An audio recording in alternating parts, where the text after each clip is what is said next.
Across the UK, online and on DAB. Talk Radio. We have ways of making you talk. Talk Radio. Yeah, that'll be me then, I guess. Right, hello everybody, evening, this is Iain Lee, Talk Radio. Coming up for the next 3 hours, I'm going to be honest, I don't know. I mean, the question of the day is, have you ever fallen down a well? I'm kind of hoping we can get 3 hours worth of phone calls out of that. Or you can just phone up and have a chat. I'm not bothered. 0844. No, hang on. Is that our phone number here? 0844 499 1000. Give us a call. We will call you back and come on and chat about whatever you fancy. Nervous? Not off. And there'll be, I don't know, Stephen Page from the Barenaked Ladies is coming on at 11, which is genuinely very, very, very, so we'll be having a bit of that. 0844 499 1000, Iain Lee, Talk Radio, and we'll have a little bit of a chitty chat after the news. Thank you very much. Cheers. Across the UK, online and on DAB. He has made a covenant with the night, and with the darkness he is in agreement. Uncut after-hours conversation for the up-all-night generation. Late night Iain Lee on Talk Radio. We have ways of making you talk. Literally no idea what that means. So, get rid of that music. The music's funny. So the computer doesn't work already. First cab off the rank, dear listener, and the computer, the hilarious start that I've planned for the last, I'm going to say 4 months. We are unable to go to, unfortunately, which is a shame, nonetheless. But line one, you're on the air. Hello, is that Iain? Yeah, you're on the air. Who's this? It's Glenn. I used to be from Leighton Buzzard. Remember? Yes, of course. Why the hell not? The computer doesn't work, Glenn. They've spent what? I'm going to say £500,000 on this entire studio, and the carefully choreographed start to the show. The only bit, Glenn, that I had planned ready for the start of the show doesn't work because they can't find the fader to play the computer. So, you know, basically, the show hasn't started properly yet. Right. Never mind. Hang on a minute. Who's that on line? Hang on. Who's that on line 2? It's Bruce Davis. Hi, Bruce Davis. You're on the radio with Glenn. Hello. Yeah. How are you? Hello. How are you? Hello, Glenn. Bruce, welcome back, Iain Lee. By the way, this is not the glittering. Yes, I quite agree. This is not the glittering start I was hoping for. Instead, I've got Glenn and Bruce. Bruce, you say Bruce Davis as though I know you. I know ages ago I spoke to you on Absolute Radio. Oh, I remember. Yeah, I remember that. You called in, didn't you? Yep. On a Tuesday? Was it a Tuesday? Yep. There we go. Because it's the weird thing, isn't it? When people say, hello, who are you? Very rarely do we say our surnames. We just go, I'm Iain. Or, but for you, I'm Bruce Davis. I'm 36 years old. I'm divorced. I have 2 kids. And I'm looking for work. What have you called in for, Bruce Davis? I just wanted to welcome you back on the radio. We've missed you. Well, may God bless you. Right now, I should be playing a huge blast of music to celebrate that. Yeah. Hang on a second. We're going to try something. Hang on a second. No, don't work. Hang on a minute. Here we go. I took my road in the night. Can't believe this is the first bit of audio I'm playing. I took my road in the afternoon to make sure I get back for bath time. Okay, that's a tribute to LBC, which I believe we're just getting it on the. Yeah, LBC has just given up and gone home. They've given up and they've gone home. We have gone out with our battleships and we have sunk. You sunk my LBC. We're coming for you next, Barks. Anyway, Bruce, thank you very much indeed. Glenn, did you have anything you wanted to say? Yes, I'm now a granddad. It's just happened since you phoned us up? Oh, no. It happened last week. You sound like a young granddad. 55 I am. Oh, well, it's not the youngest. You can get granddads in their 20s these days. Well, you can. If you imagine, right, and I'm not condoning it at all. If you imagine a 14-year-old lad has it away, he's seduced by a 16-year-old girl, okay? He gets her pregnant, they have a kid, they decide to keep the kid. So he's 14. Then when his son is 14 and has a baby, because they've been brought up to think that that's normal. Normal. He's only 28. A 28-year-old grandfather. Is that what you want, Glenn? Because that's what's going to happen to your family unless you start turning things around, buddy. Thanks for calling, Glenn. So, that's pretty much how it's going to work. 0844 499 1000. On FM, AM, online and digital radio. This is BBC Three Counties Radio.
You can hear what we say on LBC 97.3, and now you can read it too, with our new series of books from LBC presenters. I'm Steve Allen, and in my book you can read about Britain's most bonkers phenomenon, So You Want to Be a Celebrity. I've got no idea how this is going to go, but Drake's on the line. Good evening, Drake. Evening, Ian. Can I say, would it be too much of an affectation to say good morning to you? I tell you what, having basically sold my soul and stroked Tony Hall's Watsits for the last 4 years doing breakfast, I'm still waking up at 4:30 every morning, and I still kind of start every conversation with good morning. So is that okay if I say good? Hello. Yeah. Good morning. Good morning. We'll start off the whole show by saying good morning. Everyone can say that. Good morning, Drake. Yeah. Good morning. What have you got planned for the rest of the day? I don't know. I'm just waking up myself. You're doing what? I'm just waking up. He myself. said waking up. That's a relief, guys. 10 minutes past and on Talk Radio, and I thought, well, it was fun. Normally I last about 3.5 years, but I lasted 10 minutes here at Talk Radio. 0844 499 1000. Yes, Drakington. Right, I'd like to say as well, just before I talk about me falling down a well. By the way. Yeah. Right, here's the thing, right? At the BBC, I'm not going to keep banging on about it because, you know, they shafted me. But at the BBC, and this is true on any BBC station, 4, 5 Live or local radio, they don't have a 7-second delay, right? Do you know what the 7-second delay is, Drake? Yes, I do, yeah. It means if you say something naughty, I press a button and it doesn't get broadcast. They don't have that at the BBC. So if you want to try that on Duncan Barks on BBC London, please do. We've not got a 7-second delay here at Talk. But I thought TalkSport invented the... We've got a 14-second delay. We got double Ds here. I've got a button. Ed's got a button. We've got buttons all over the flipping place. So don't try any of your fancy shenanigans. Oh, I'm going to go on and do a swear. Oh, I'm going to go on and libel a pop singer. Oh, I'm going to go and talk about a politician. No, I'm going to talk about David Cameron having sex with a pig's head. Oh, you can do that because he actually did. No, it's all good, Ian. I wanted to say that I was listening to you about 10 years ago on the way back from college. All right, okay. And I just wanted to say that, And now you're off to prison. What? No? You moulded me. I did no, guys, I did. There was. Can I just say, come on? You know where I've just come from, where they're all at it over there. Everybody who works at the BBC has got their own personal rent boy. It's true. I have never moulded this young man. Certainly, given half the chance. Well, that was one part of my life which I won't go into. Exactly. Not again. Oh, smart. When I'm 16, not when I'm. Instead, now you've just made it really inappropriate. Really inappropriate. I over the last few months, I started working a documentary, and then I as most of my good ideas, I can't be bothered to finish it.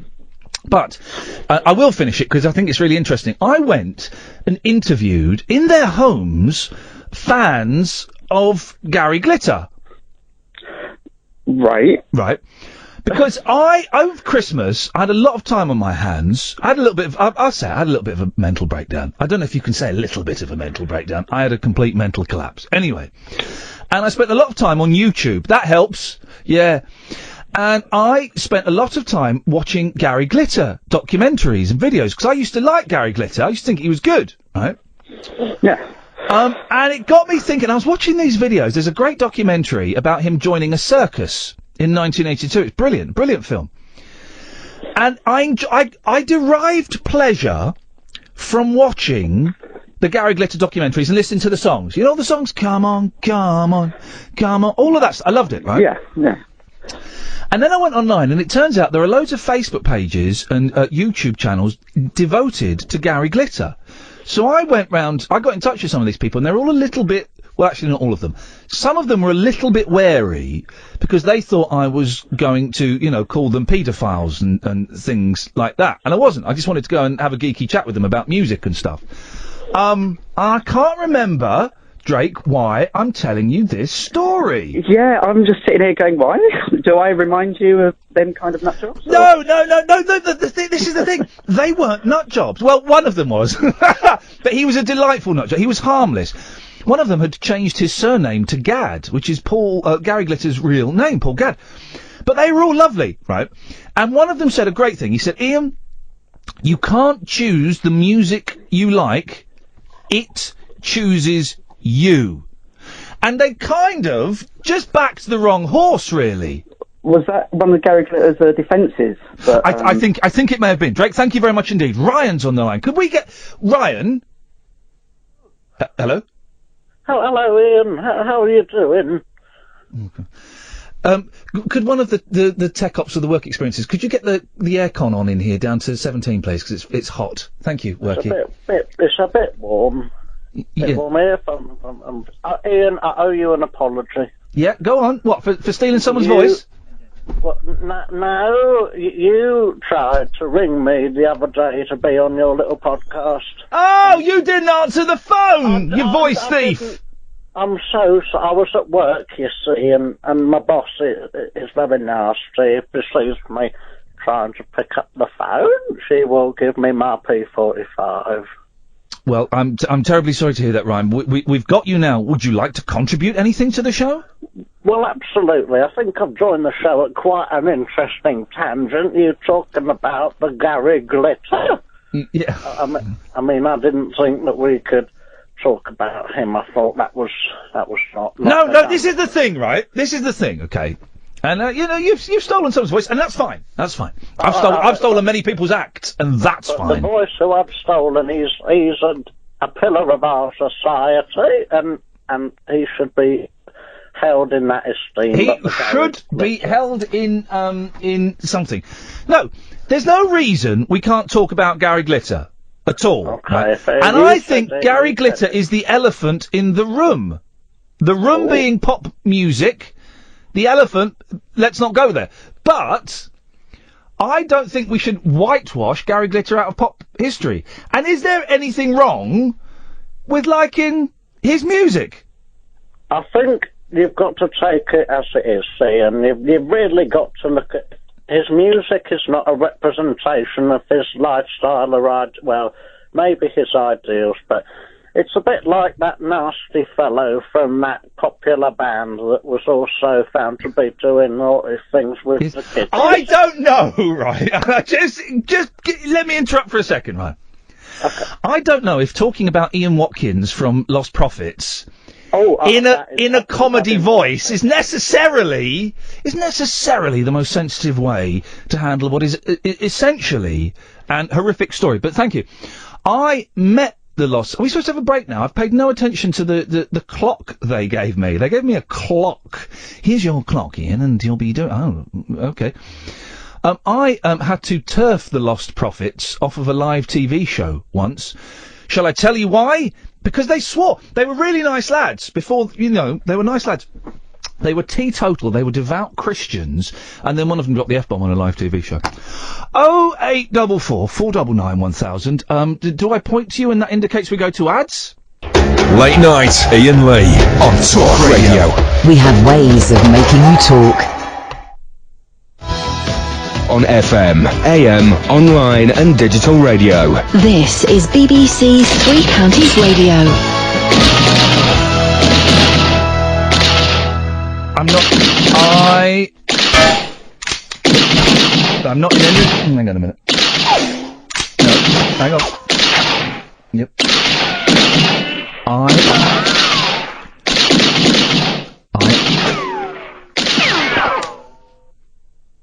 I'm not in any way advocating violence against anybody at all, man. It's all peace and love as far as I'm concerned. It's all peace, and it is indeed all love. Even this is Iain Lee on Talk Radio, 0844 499 1000. The phones have gone mental.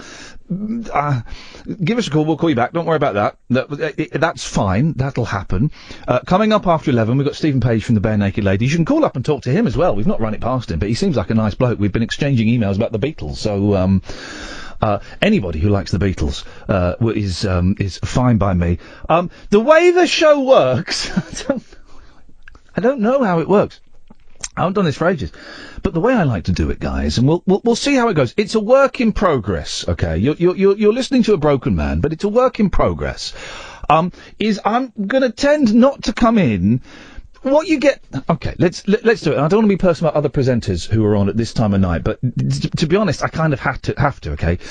This, for me, 10 o'clock till 1 o'clock is the best slot for radio. It's the best slot, okay? Breakfast was fun, but I'll be honest, I didn't really enjoy it. Yeah, you get up at 4 o'clock in the morning, and there's a lot of pressure, and you've got to have loads of items in, and you've got to do things about parking going up by 10 pence in Milton Keynes. Boring. Which is why I asked for this slot here when I came for the meeting. I said, I want 10 o'clock. They said, you don't want breakfast? You don't want drive? I said, no, I want 10 o'clock at night, because it's the best time. Now, how other people choose to do their shows late at night tends to be they'll do, for the first hour, they'll talk about Muslims, and then for the second hour, they'll talk about immigrants, and then for the third hour, they'll start kissing the backsides of black cab drivers. That's fine, right? If that's what they want to do. Personally, I find, A, those topics a little bit boring, and B, the thought of doing, right, for this hour, we're going to talk about it. The way I like to think of this show is, it's like you're meeting your mates down the pub, or you've gone out for a meal or something, right? And when you go for a meal, you don't meet your friends at the restaurant and go, hi guys, just thought for the first hour we could talk about Ian Duncan Smith and our thoughts on that. And then I thought in the second hour we could discuss the Brexit.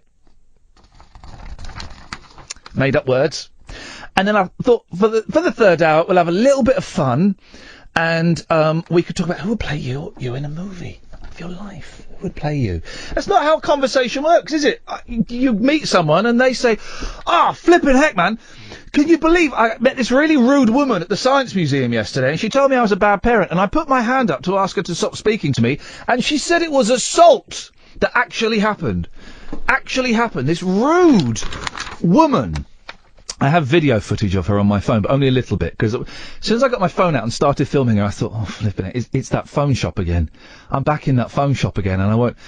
This woman had a go at me. She said my kids were really bad at sharing. Not true. They care and share. And that I was a bad father and a bad parent for setting a bad example. And I said, I beg your pardon. She said, yeah, you're a bad father. And she was being so rude. So I put my hand up. You know that what would you call that gesture? Stop. I put the hand in the stop gesture. I said, please don't talk to me or my children. She went, that's assault. What? And then get this right, my eldest, who's 6, she stood really close to him, right? And I said, could you step back from my child, please? She went, no.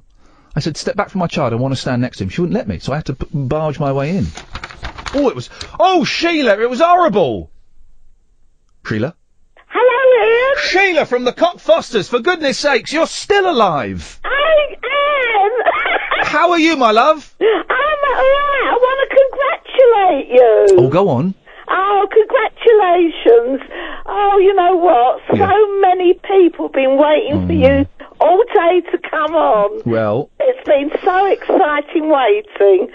I have been so nervous all day. Well, you have got nothing to be nervous about.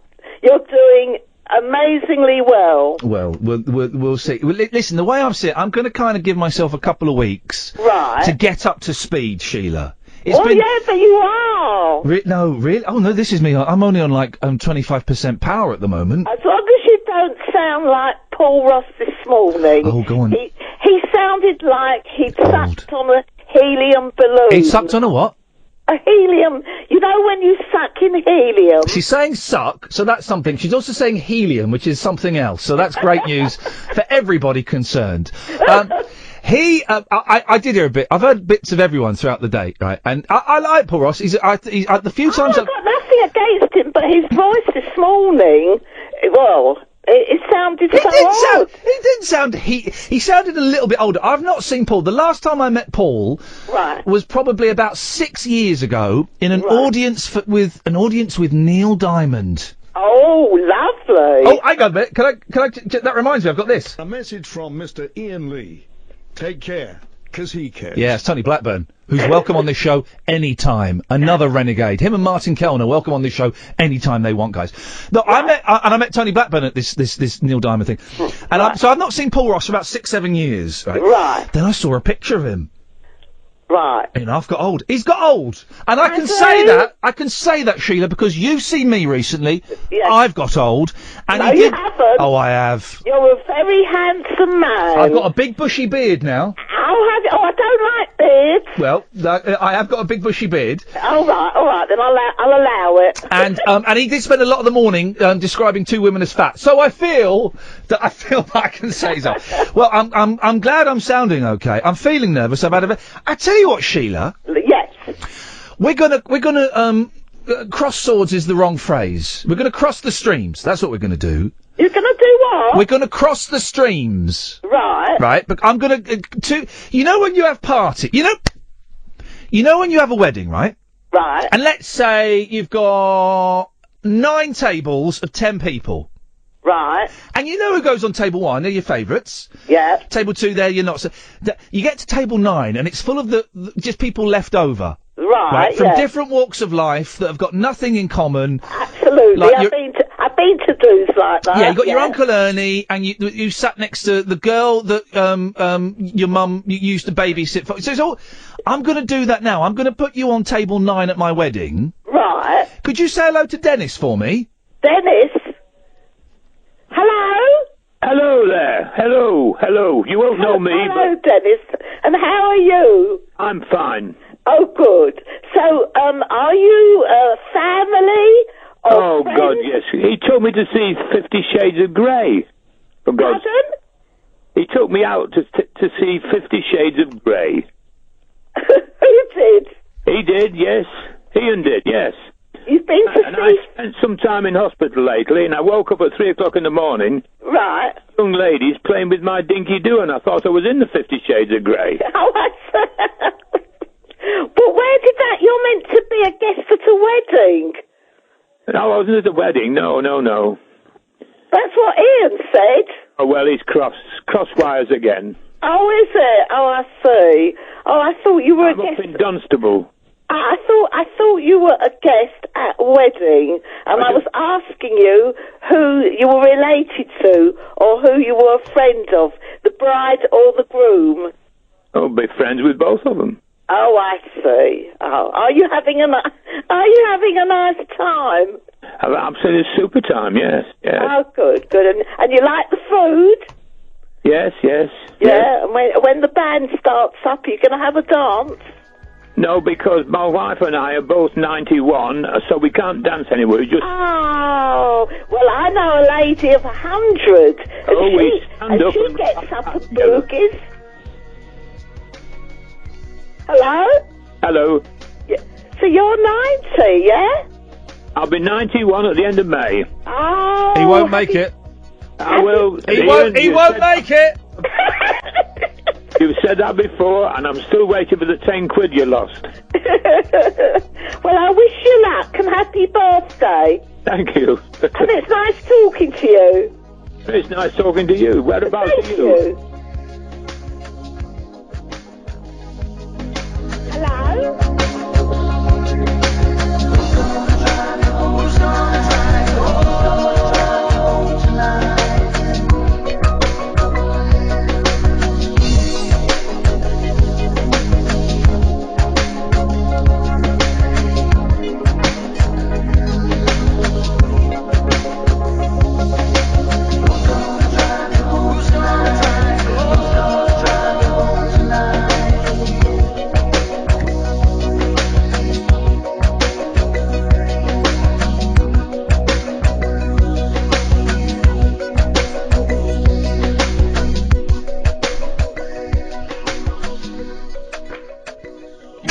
Across the UK, online and on DAB. Late night, Ian Lee on Talk Radio. We have ways of making you talk. There's loads of people tweeting me at Ian Lee. Literally about 300 since I've started the show. So I can't really read all of them or see them. Yes. I'm going to say yes to all of them. This is Ian Lee, Talk Radio. We've not really started the show yet. That'll be next week. 0844 499 1000. 7 pence per minute plus your provider's access charge. We'll give you a call back. Don't you worry about that. This one's on me. All right. Wilson. Ian. Flipping heck, Wilson. I'm having a little bit of trouble with the levels in my headphones. So sometimes I have it quite loud for me because I'm going deaf. Do you know why I'm going deaf, Wilson? Why? Because I have it quite loud for me. Do you see? It's a vicious. Well, I would say here we go. I would say vicious circle. Some people would say vicious cycle. Which is the correct one, Wilson? Yeah. I don't really mind. Okay. Okay. Schedule or schedule? Schedule. There we go. Okay, here we go. I think you've chosen the Americanization of it, but I'm not totally sure. Wilson, you've got to be our youngest caller so far. You've got to be, because everyone so far has been in their 80s. Do you know what? Yep. Hearing Sheila on there, because I listen to your old LBC shows. Uh-oh. The living legend. I'm just waiting for Barry to call up. Well, Barry, listen, I don't know who's going to call. Everyone is invited. It's a free house here. Everyone is Oh no, one person is banned so far. Oh, who? Did you hear that we did some pre-show podcasts? No, I didn't hear. Sorry? No, I didn't hear that. What? Why? I don't know. I didn't get to. Because I'm just relying on my dad to find them for me. Well, we all know your dad's a slacker. Your dad's a slacker. There was a woman who came on the pre-show podcast. She's banned. Oh, I wonder if, When the show hadn't even started and we banned our first person. Imagine that! Imagine that! I wonder if, who was that kid which was banned on your LBC shows? Oh. Alex. Oh, I don't, listen, we're kind of, what's a joy is, lots of people have come from rediscovered me from the LBC shows, lots of people have kind of rediscovered from the Absolute shows, loads of people have come over from the BBC shows, that's great, everybody's welcome, but there will also be some people listening, Wilson, who ain't never heard this shtick before, and will be kind of scratching their heads going, well, it was all going so well with Julia Hartley-Brewer, and it dipped a bit with John Holmes, but Sam Delaney, and what is this rubbish? What is this rubbish? They can't say that this is rubbish. This is most probably the best radio, except from Danny Baker. Well, there you Some of the best radio I've heard in a few years. Well, hang on, how old are you? Remind us. I am 10 years old. There you go, you see. You get the velvet, the iron fist in the velvet glove. Exactly. That's not a good thing. Oh. Have you ever fallen down a well? No. Thanks for calling, Wilson. Kyle's on the line. The topic is, have you ever fallen down a well? And I'm really hoping, 0844 499 1000, we get someone what has fallen down a well. Kyle, ever fallen down a well? Do you know, I've not fallen down a well, but I was going to say, welcome back. Is that it? Well, no, because I saw on Twitter earlier you were going to say something about Button Moon, and I was also got to say I'm celebrating your return to radio with a cup of wine. I'm in a hotel. I've got a cup. I'm drinking some wine. A cup of wine. Yeah. Who drinks wine? First of all, right, wine is not a very nice drink. I haven't had a drink for 11 and a half years. Okay, and I would drink a bottle of red to knock me out to go to sleep. Right, but wine doesn't taste nice. It's not a nice taste. What about a Baileys? You've never had a Baileys? Well, Baileys isn't wine, you muppet. Well, all right then. All right. Wine, Merlot. Say that again. What? Wine, Merlot. Go for a nice Merlot. But now is that white wine? No, red wine. Okay. Well, okay. What? I'm going to go back to the Baileys. How on earth can you think that Baileys is a wine? It's just like a boozy chocolate. Well, it's all alcohol. But honestly, by the time that I used to listen to in the old days, I'd probably drink out, to be honest with you. Yeah, that's the thing. I do miss getting having a booze up now and then, having a cheeky little booze up. Mm-hmm. Getting what's the phrase? In my cans? Is that a phrase? Getting in my cans? Out of my cans? You can get plastered. You see, I'm modifying my language. I don't want you using that 14-second delay on me. 14 seconds of purest delay is at my fingertips. God. Should we try it? See if it works? Yeah. Right. Did we just dump that? I can still hear you. You hang on a minute. You can hear me. Hang on a minute. As? Yes. Can you hear me? Yeah, I can hear you. Right. It wouldn't have dumped for you guys. Huh. Well, because we're on the phone. Exactly. So I should have sworn. Why didn't I swear? That was a chance to do a swear to Kyle and tell him what I really think of him. Sorry? If you're... I would test it, but you'll tell me to turn my radio off, won't you? Well, you can't test it now because I've dumped it. Now we've got to wait for the dump to build back up. Oh, flippin' heck. Say hello to Kyle. Hello, Kyle. Hi, how you doing? Yeah, I'm great, mate. How are you?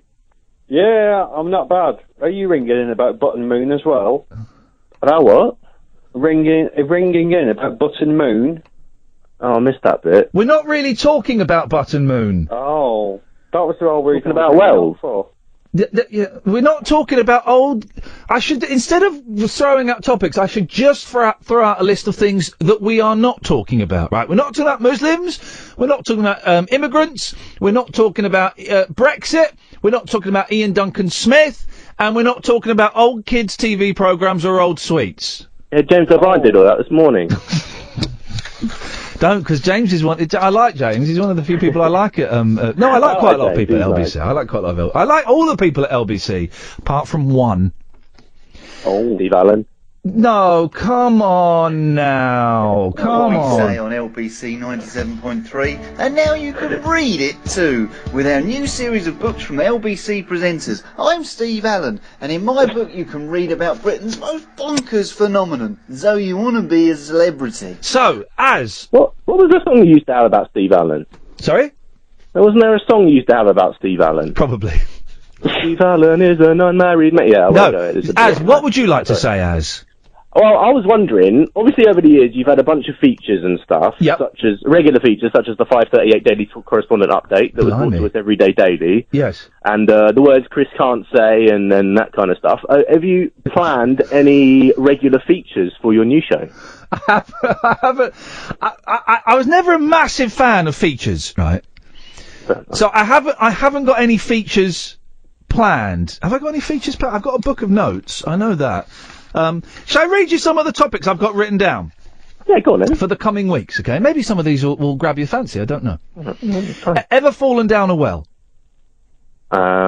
I haven't, but I was in India. I've got a quick story about wells. Here we go. This is it. You see, it's a well special. Well, with Iain Lee. I was in India. Guys, hang on a minute. If anyone from the Discovery Channel or any of those other rubbish channels that no one watches is listening, if you want to do a show called Well with Iain Lee, where I travel around the world and see the world's most famous wells, I'm in. Well with Iain Lee. I'm in. Carry on, Az. There's a feature already. So, when I was in India, I went to a tiny little village after my friend's wedding. Yeah. There's a huge big well there. We asked him if anyone had ever fallen in it, and he said no. But he did say there was an old lady who kept on trying to fall in it.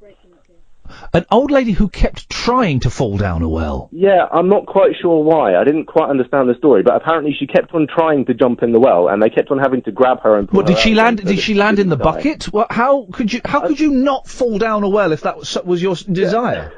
I was a bit confused by that. It doesn't seem that hard a thing to fail at. But for some reason, she never quite made it into the well. I have just remembered something, okay? I was having a conversation with the work experience people, the kids that work here before the show, right? Start with you, Kyle, because you probably are. Are you a fan of Pee Wee Herman? Yes, I am a fan of Pee Wee, yeah. Az, are you a fan of Pee Wee Herman? I've only seen little bits. Right. We're going to book Pee Wee Herman on the show, right? Let's get Pee Wee Herman. I love Pee Wee Herman, right? Forget the playing with yourself in a crowded cinema. Who hasn't done that, for crying out loud? Huh? Who hasn't done that? The Good Dinosaur. It's a very erotic film. Right, so forget that bit. Pee Wee's first film, Pee Wee's Big Adventure, I think it is brilliant. The second one is not quite so good. He's got a new film out on Netflix. It is flipping brilliant. And I've just remembered what the ending of the film is. Well, you can't tell us now. Oh, it's a spoiler alert, isn't it? Yeah, you're going to spoil it. I haven't seen it. Well, it's not the ending, but it's near the... He falls down a well.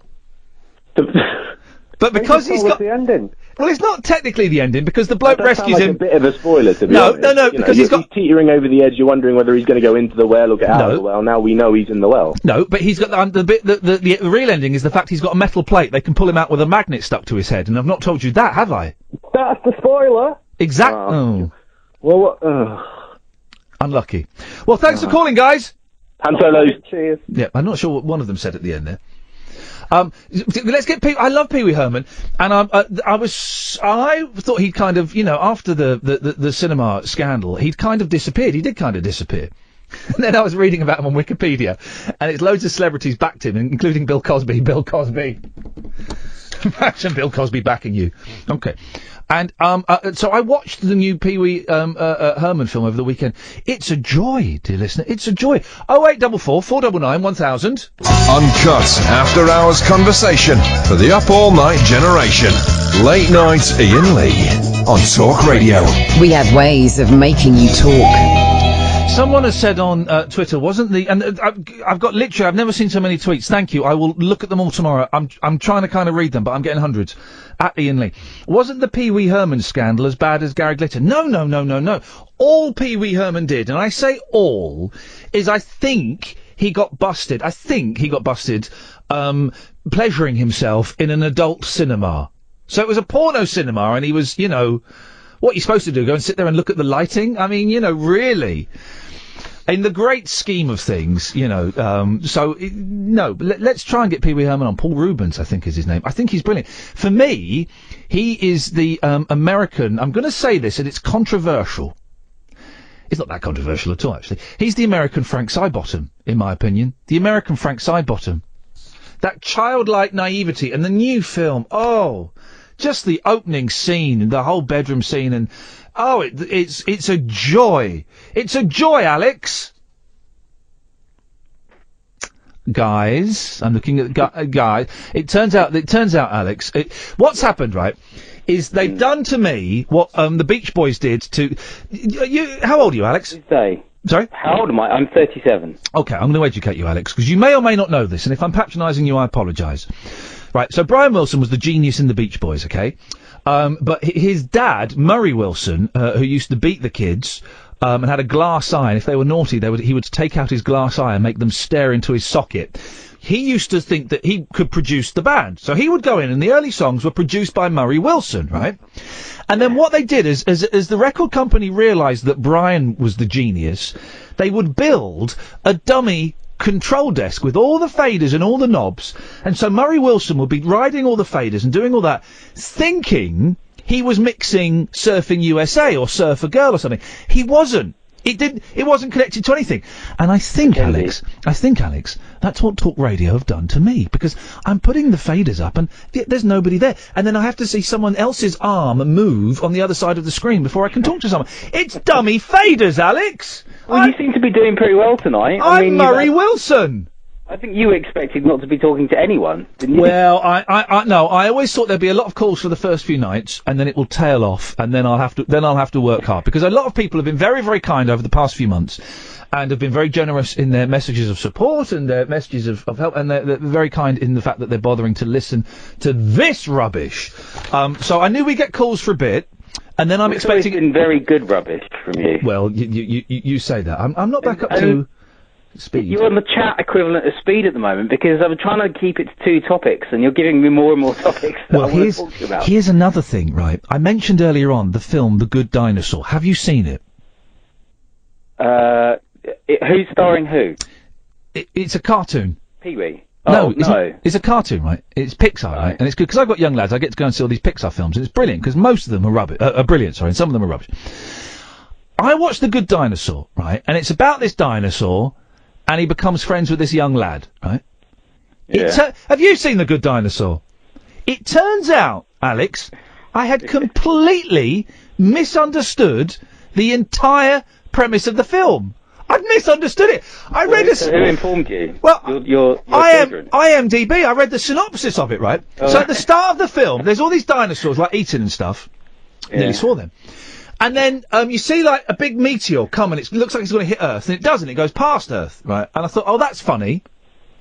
And then the film carries on, right? What I didn't realise is it's an alternate timeline. That is supposed to be the meteor that was supposed to have hit Earth and made the dinosaurs extinct. I just thought it was already. Well, I'm watching it. And I thought, oh, that's a funny gag. Anyway, on with the film. And then I read this thing like 3 months after it. I went, flippin' heck, that's a film for kiddies. And I didn't understand it at all. Completely. And that would have just gone over their head, wouldn't it? They wouldn't have even bothered. Well, it did. It went over their heads and didn't crash into the ground. Yeah. But, did you know, I sat my 4 and 6-year-old through Pee Wee Herman's Big Adventure because of you. You did what? Say that again. They loved it. Did the kids like it?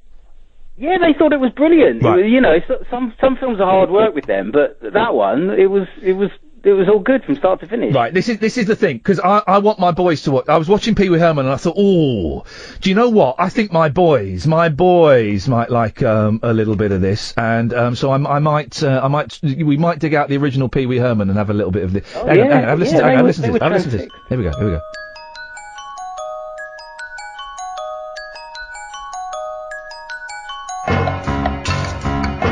It's the music from the. It's the breakfast scene in the first Pee Wee film. Oi. Anyway, Alex, what have you called in for, mate? I'm trying to do a radio show. Okay. Well, okay. Do you want well or glitter? Let's go for I'd have a minor well story. I didn't fall in it, but I had a 10-year-old experience of being in awe at a well. Yes. In awe of a well? Yeah. Who was it? I was arguing with someone the other day. They don't think wells are real. Who was that? I was talking to someone and they went, but you know wells aren't real. What? Oh, was it in one of the... I've been one of the podcasts. It was in the podcast. There we go. Wishing well, maybe.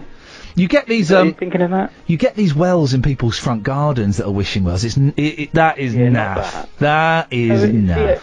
At 10 years old, I went on a school trip to a farm that was about 10 metres from my house.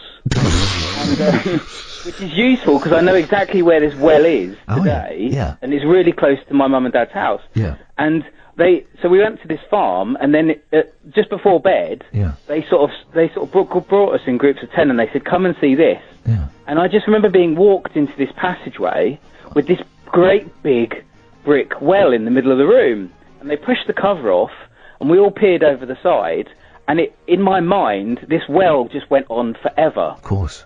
I think they do. I think they do, don't they? One of the teachers had this massive jug of water, and he tipped it over the edge, and it was like looking at zero gravity, where you just saw this water just fall forever. Well, that would be... No, hang on, that's gravity.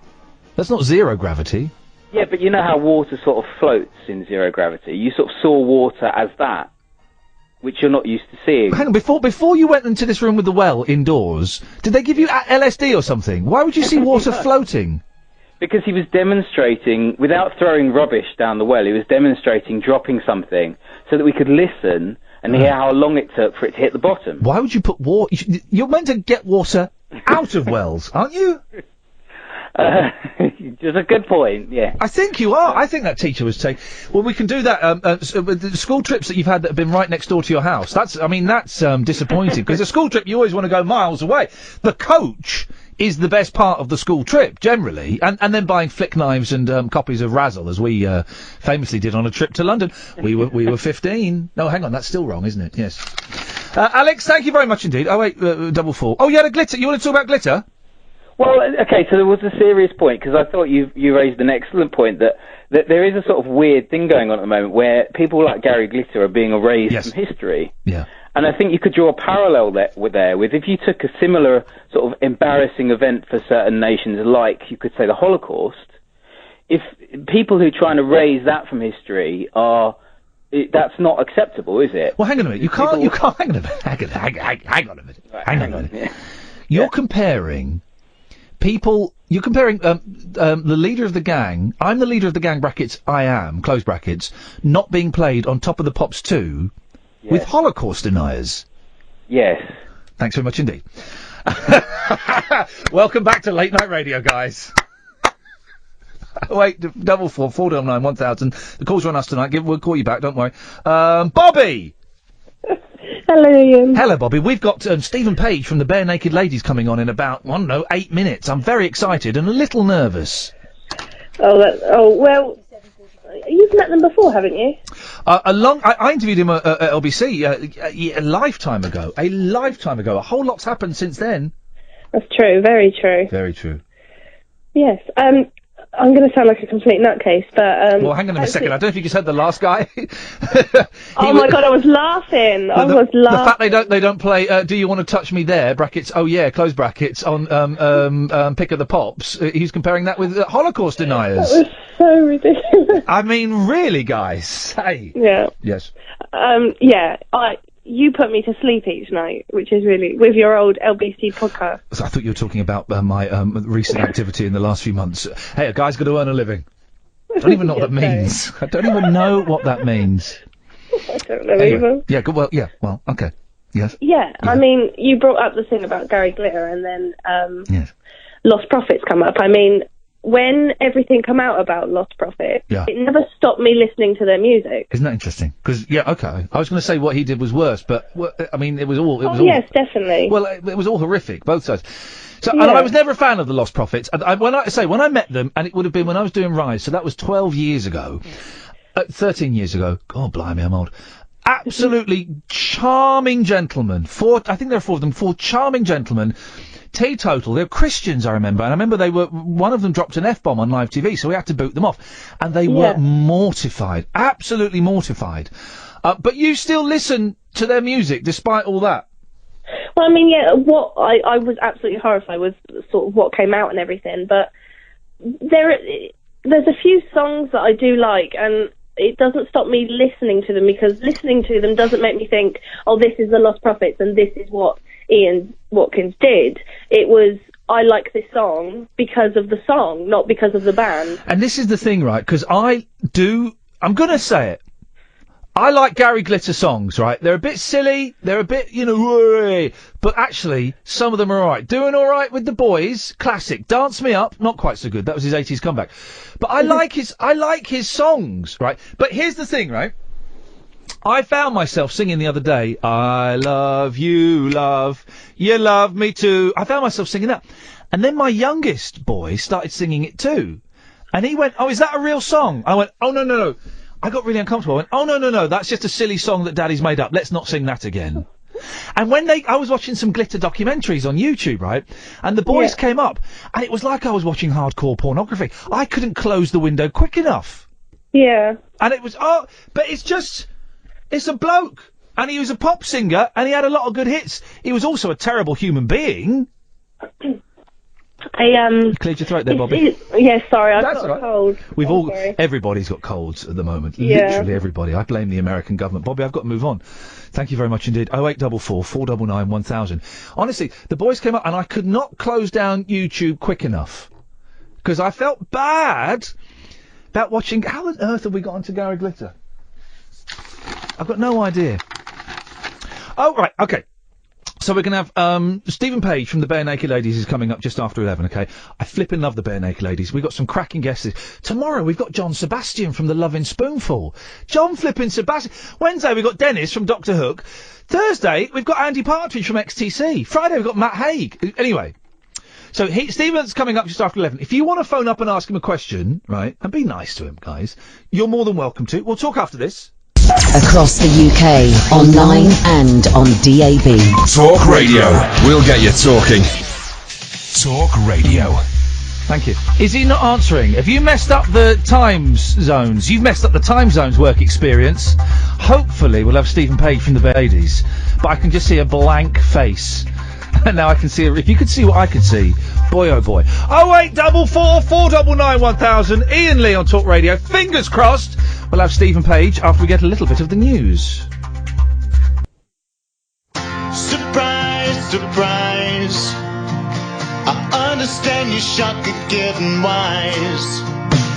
I was feeling shame, you were feeling stupid, 'cause I knew what was wrong with me long before you did. I knew what was wrong with me long before you did.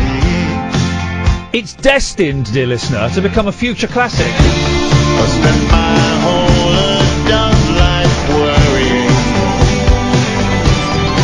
I've been listening to this whole album all weekend. It's a joy. It's a joy. But we're not a music station, so I should shut up.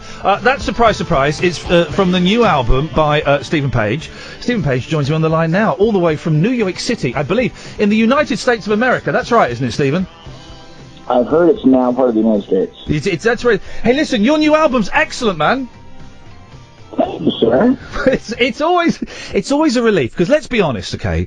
You must have met, like, musicians, I guess you'd call musical people, or heroes, and they're waving a new CD in your face, and you play it, and it's a stinker. I've interviewed people about new records that have been stinkers.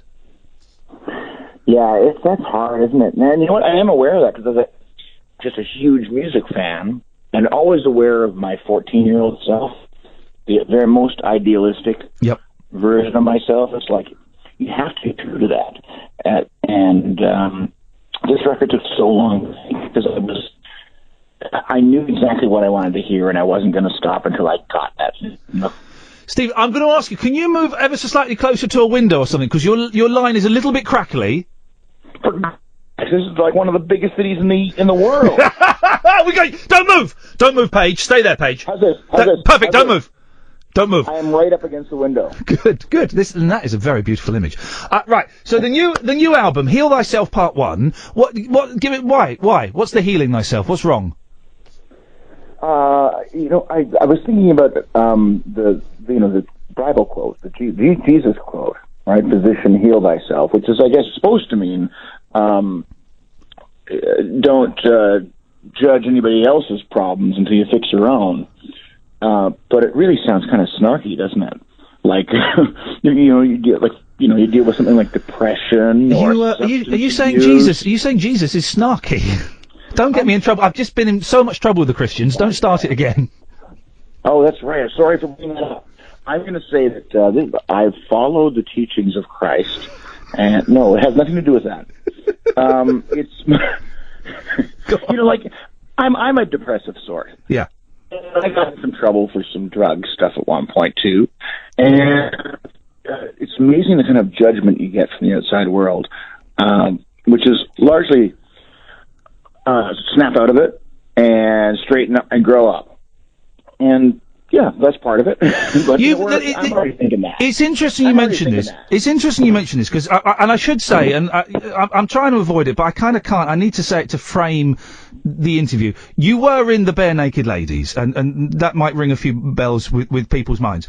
I'm a huge fan of your solo stuff and the stuff with the group, and you have. There are lots of kind of oblique and not so oblique references to being mentally ill, depressed in your songs. The Brian Wilson song, and this is where it ends. Is the one where I thought, oh, this guy's living a similar life to me. You're not shy about talking about how depression has affected you. No, especially not in song. I think in real life it's more embarrassing. In song I had help. I had other writers that I listened to who talked about their struggles and in different ways. And I think I romanticized it for a long time as a writer. It wasn't until I was in my late 30s that I went, okay, I can't just say I have depression or take Zach for 2 weeks and stop. I shouldn't take it seriously if I want to stay alive and make music and not be a complete waste of space also. And so now I've kind of had to speak out about it a little bit more seriously. And it's not like I set out to write a song that's going to be some kind of song about informing people about what it's like to deal with it, or in trying to invoke any kind of sympathy. It's more just like you write from your own emotional experience, and I don't mind making people a little uncomfortable with it too. It's funny you used the word embarrassing. Well, actually, it is embarrassing. I had a breakdown last year. I had a really crappy year last year, Steve. And I had a breakdown last year, and I've been suffering from depression for years. And it's weird because if you had cancer, you wouldn't feel embarrassed about saying I've got cancer or I've got asthma. But there is this weird thing where you say, oh, I'm depressed. People do. A lot of people still think, come on, man, what have you got to be depressed about? You've had a #1 hit record. You must have loads of... There's no reason for you to be depressed. And what they don't realize, I think, all the time is that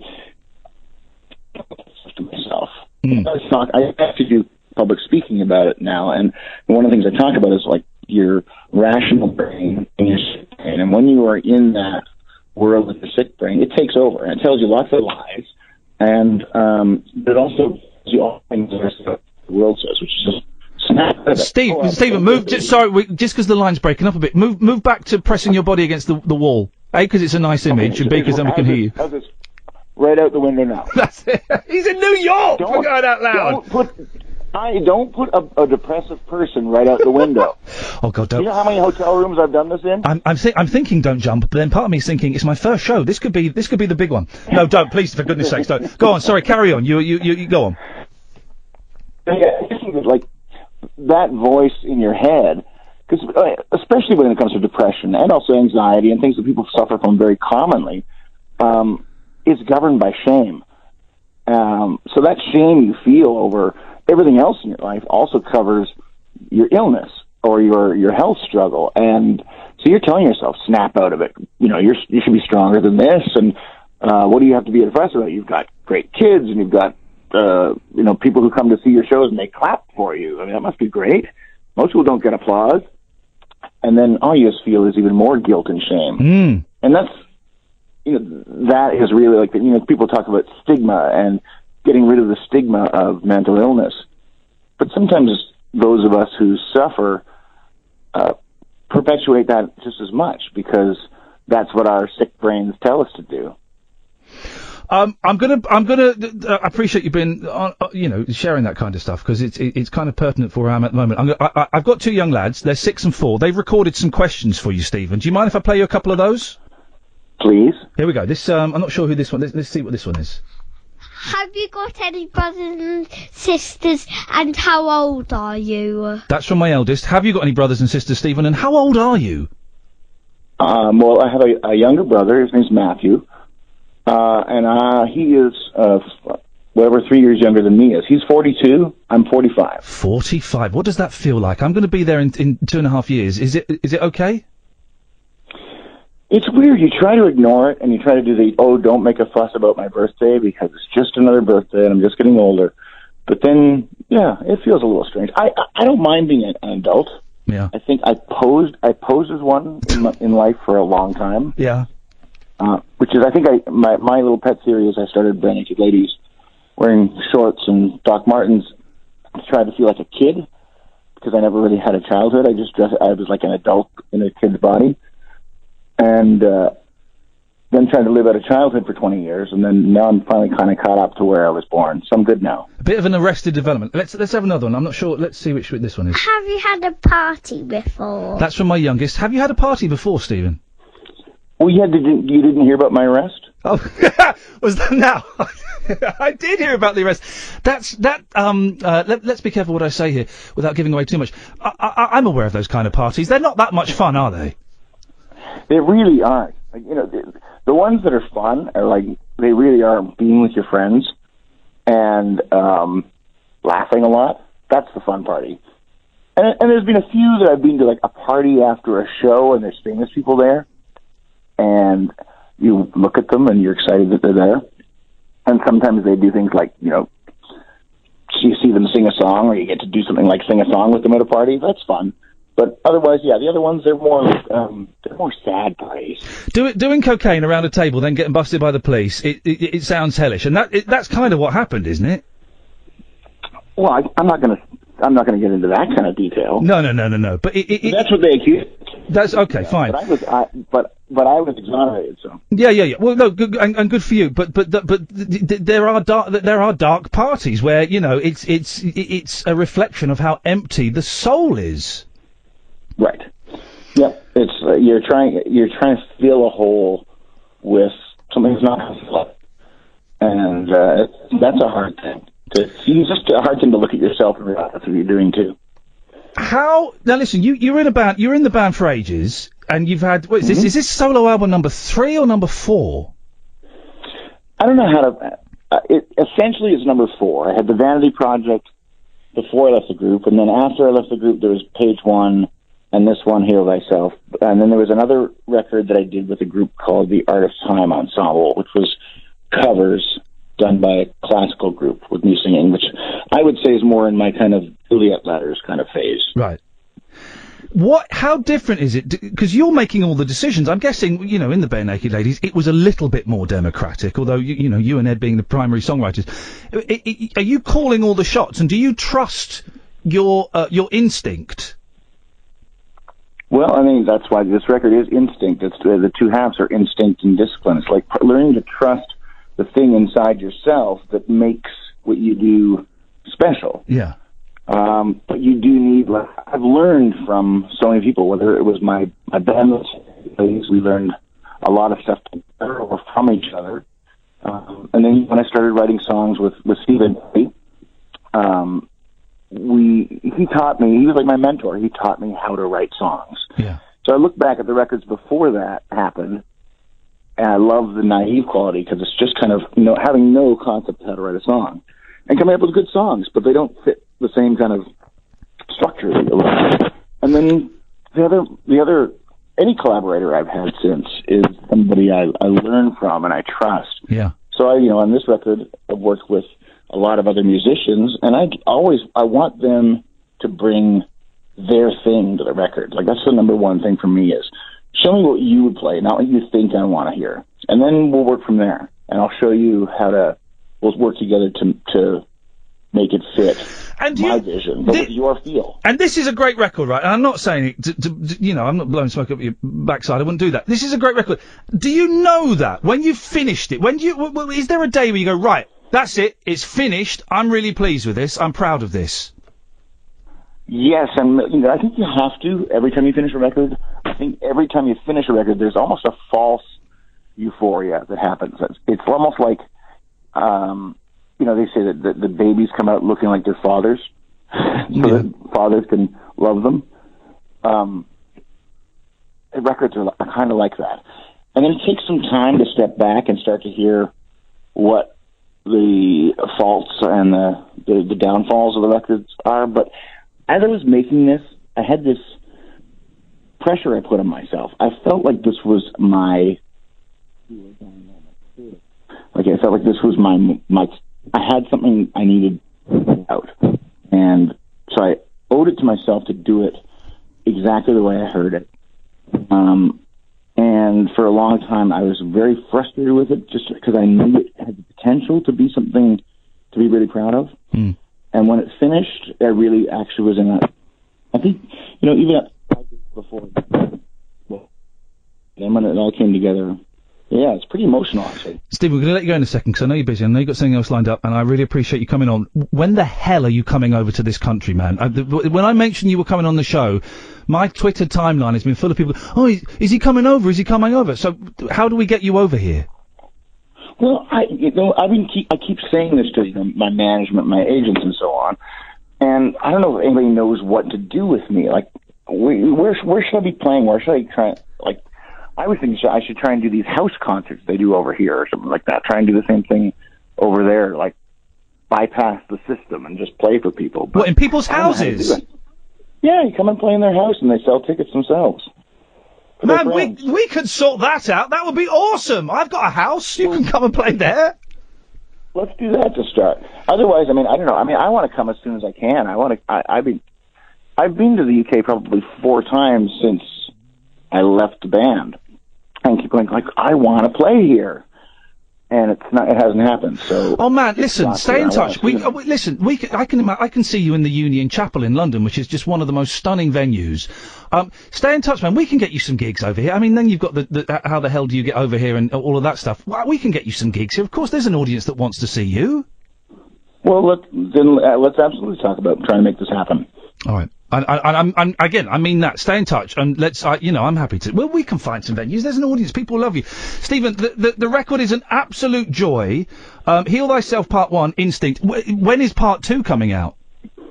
Well, it's mostly done. A few songs I have to do some tweaks and re-sing some parts, and then it needs to be mixed. And then I need to have the record company say, okay, we'll pay to put it out. So if it was up to me, it would be out in September. Okay. I bet you up to them, probably a year from now. Okay. Well, yeah, there you go. Those crazy suits. Stephen, listen, man, it's such a pleasure to talk to you. Again, the record is a treat. Heal Thyself Part 1, Instinct. You can get it on iTunes and all of that stuff. Stay in touch, man. We'll get you over here. I want to see you play live. It's a deal. It's going to happen. Bless you, Stephen. So nice to talk to you, Stephen. Thanks a lot for your time, mate. Thanks, Ian. Good luck with the show. Take care. There we go. Thank you very much. And Stephen Page, the record is, we're going to play some ads in a second, but just indulge me 1 second with a little bit of this. Listen to this. Hang on a second. They're all pop classics, guys. They're all...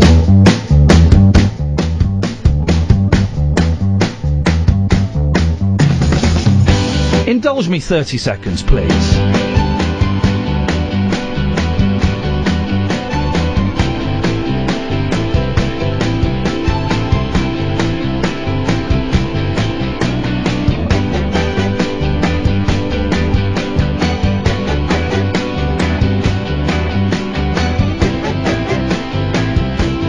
Well, give me 20 seconds. Here we go.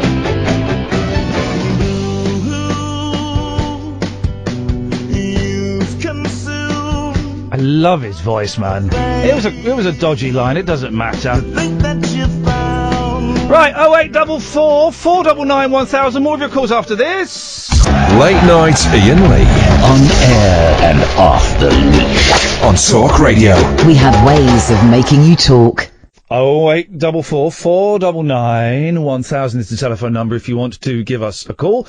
You're more than welcome to. That was right, wasn't it, Kath? He was okay, yeah. He's doing nice, okay. isn't he? Yeah, you've still got this, haven't you? Still got it. Make sure you're talking into the microphone. This I is will the thing do. you No, never look, learn. I'm just waggling this because it's a bit loud. Well, don't waggle that, please. We're not at the BBC anymore. You don't have to. It's not a contractual obligation. Okay. He's nice, Stephen Page. He's lovely. I did worry with the drugstore if I went too far. He brought it up, but he was exonerated. He was exonerated. Yeah, His album is a joy. I heard that first song, Surprise, Surprise. Surprise, surprise. That's the problem. Every time I say surprise, surprise, You think of Scylla? I God end rest up her soul. turning into Scylla. Oh, bless her soul. Surprise. You don't do the voice because I know that's your part. Scylla is your party piece. No, she's not. No, Cher is. Yeah, who was that? That was wasn't you. me. That wasn't me. That wasn't me. That was not me. 0844 4. That was me then.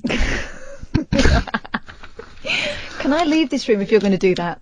No, you can't. 0844 499 1000 is the phone. Now give us a call. We'll give you a call back. This one's on us. How have you been, by the way? Oh, yeah, keeping busy, you know. Not seeing you since I got shafted by the BBC. What's your reason for being here? What did they do to you? Nothing, I just resigned after getting a better job. Yeah, and can I speak to you about this? Right. Because I did, I don't want to go into details about, me getting stitched up by the BBC, right? But I was treated terribly, right? And that's pretty much accepted knowledge now. Yet you still stayed working there producing the breakfast show for about 3.5 months. Got 2 kids to feed, man. Yeah, I know. So have I. I've only been able to feed one of them up until Wasn't now. there a thing where you're not allowed to take BBC staff with you? So I thought it was all part of the plan. No. You should have... I was happy to carry out my part of the plan. No. Still getting paid. You should have kicked off and walked out... Oh, I did kick off. No, you didn't know. You were still producing the breakfast Should show. have heard me in the kitchen. Where's that coffee now that Ian's gone? Got no coffee. Gatford's on the line. Evening, Gatford. Morning, Gatford. What? Morning? What? Evening. Evening. It's the night. Night. I don't know what the process is here. Good night, Gatford. Good night. Right, okay, see you later. Well, bye then. Let's go to... what do you want to say something? Well, this thing about a well... I know you've never fallen down a well. No, it's true. Why would that be? Fat joke coming. Oh, no. Do you think I'm Paul Ross? No fat jokes. But yes, now you've mentioned right. it. Now you've mentioned it would be very... There's a brilliant bit in the Pee Wee Herman film, right? Because Kath's not convinced There isn't. I think he's... No. Kath's not convinced by Pee Wee Herman, right? No. She thinks he's rubbish. Right? No, I don't think he's rubbish. You think he's a a bit pervert? creepy. You think he's a pervert? Creepy. Do you like Pee Wee Herman, Gatford? I think the only thing I've ever seen of Pee Wee Herman's is the music you used to do. There's a brilliant bit, right? He ends up with the Amish community, right? Always hilarious. I think the Amish are the movie Kingpin. Brilliant. I think the Amish are the only people we're still allowed to laugh at. No. We're not even allowed to laugh at them now. Unbelievable. So he ends up with the Amish community, right? And he's going, so what do you... where's the TV? We don't have any TV, friend. Okay, where are the machines? We don't have any machines, friends. He said, what do you do for fun? He said, well, we work. They put barns up. No, they said we work. And they say to Pee Wee Herman, well, what do you do for fun, friend? He goes, oh, I do this. No, I'll just stop it. He goes, I do this, right? And he gets out this balloon, right? Oh, thank goodness. And he blows up, and this scene takes about 8 minutes. He blows this balloon up, and it takes ages to blow it up, right? And then he stands there, and he just holds it, and he lets the air out, so it goes... It goes on for 8 minutes, this scene, right? And at the end, they all go, oh, yeah, it's flipping brilliant. I suppose that's entertainment for them, though. That's entertainment for them. Those guys they've got nothing there. And for Ian, I mean, you could go all afternoon on that, couldn't you? So I had my bit in about. Hang on. Can I read this tweet? Go on. Is it about? Yeah. No, I can't read it. It's so offensive. Can I come round and have a look? I've just retweeted it. Words? Come and have a look at it. No, I can't because the end of it. It's from an egg. I'm just going to Twitter. I've just retweeted Martin Foster. Come on now. Wow. Come on, Martin. Wow. Come Whoa. on. Get to the point, otherwise Ribena Rosie's going to have a hissy fit, aren't you, Rosie? Yes, I stood on this well for ages. She's drunk. She's drunk. On a Monday? Why not? I think the reason that people think the Pee Wee Herman thing is bad is because he was a kids presenter. Yeah, okay. So that's why I think people think he was worse than others. Yeah. Well, what he did, as you say, isn't totally uncommon amongst some people. Again, so can we please get away from men pleasuring themselves in adult cinemas? Because I don't really. You brought it up. That was a problem. Anyway, he said snigger. So it's been fun. What do you want, Gatford? Get to the point. Yes, Rosie. Oh, I just thought I'd tell you that I'm going to well right now. Can't you hear it? Yeah, it sounds terrible, love. It is. It's really deep. Oh, well, you sound like my mum and she's not well. Down the bottom of the garden. If I lower the bucket, can I wind you up? What is? Oh, fuck! What is down the bottom of a well? Me? No. Right. What does a well lead to? A water channel. But what is it? How does it? Right. This is the thing, right? Genuinely. Yeah. And we've had no one who's actually fallen down a well calling in. I'm very disappointed, and I'm going to fire Scott Balcony as my T-shirt printer and part-time producer. What is actually down the bottom of a well? Right, from what I've seen, and I've only ever seen it in cartoons. Yep. Is you douse with some sticks. Yep. Right, and you find. Yep. You find the water channel. Yep. Which I think is channel 262 if you're watching on Sky. And you bore down.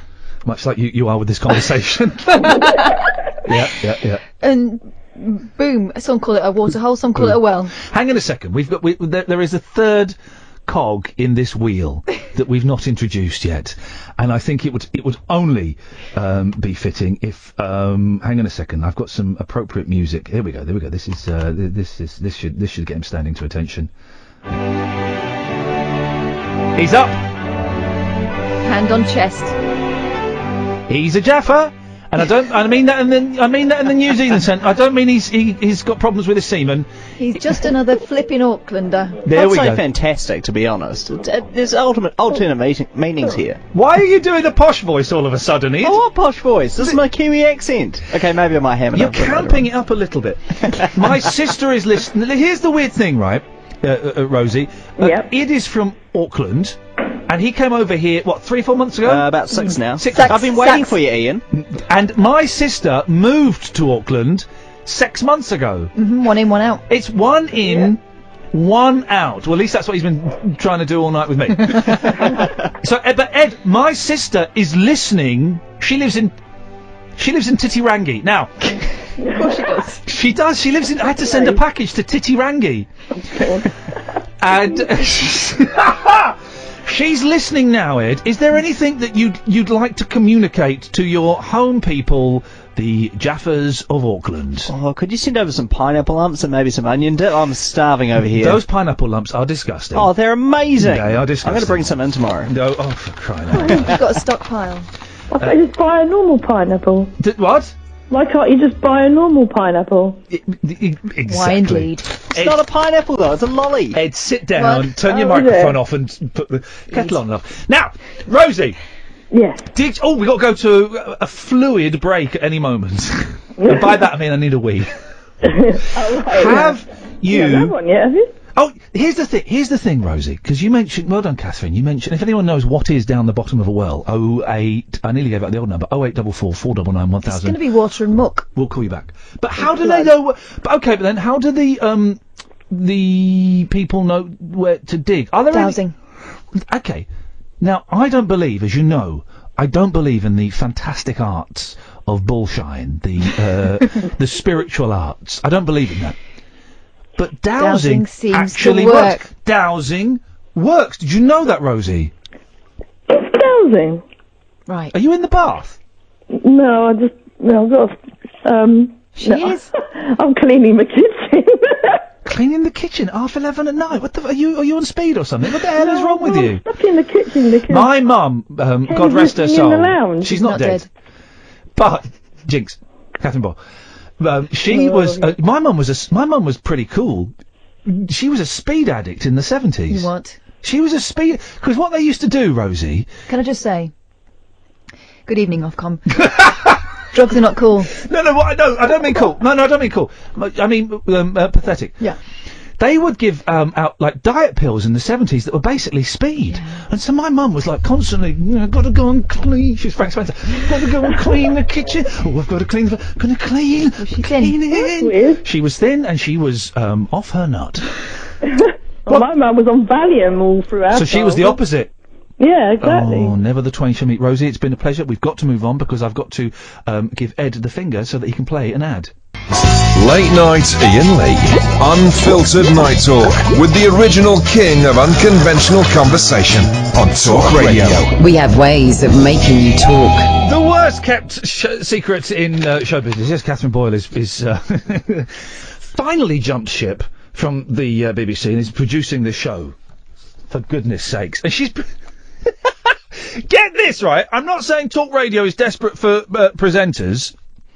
She's hosting a show at the weekend. It's kind of a best of, right? But she's hosting a show at the weekend, so there'll be more Kath than anybody can handle, and trust me, that's a lot of Kath. 0844 499 1000. Iain Lee. What is the name of this station? Talk Radio. Got to get it right.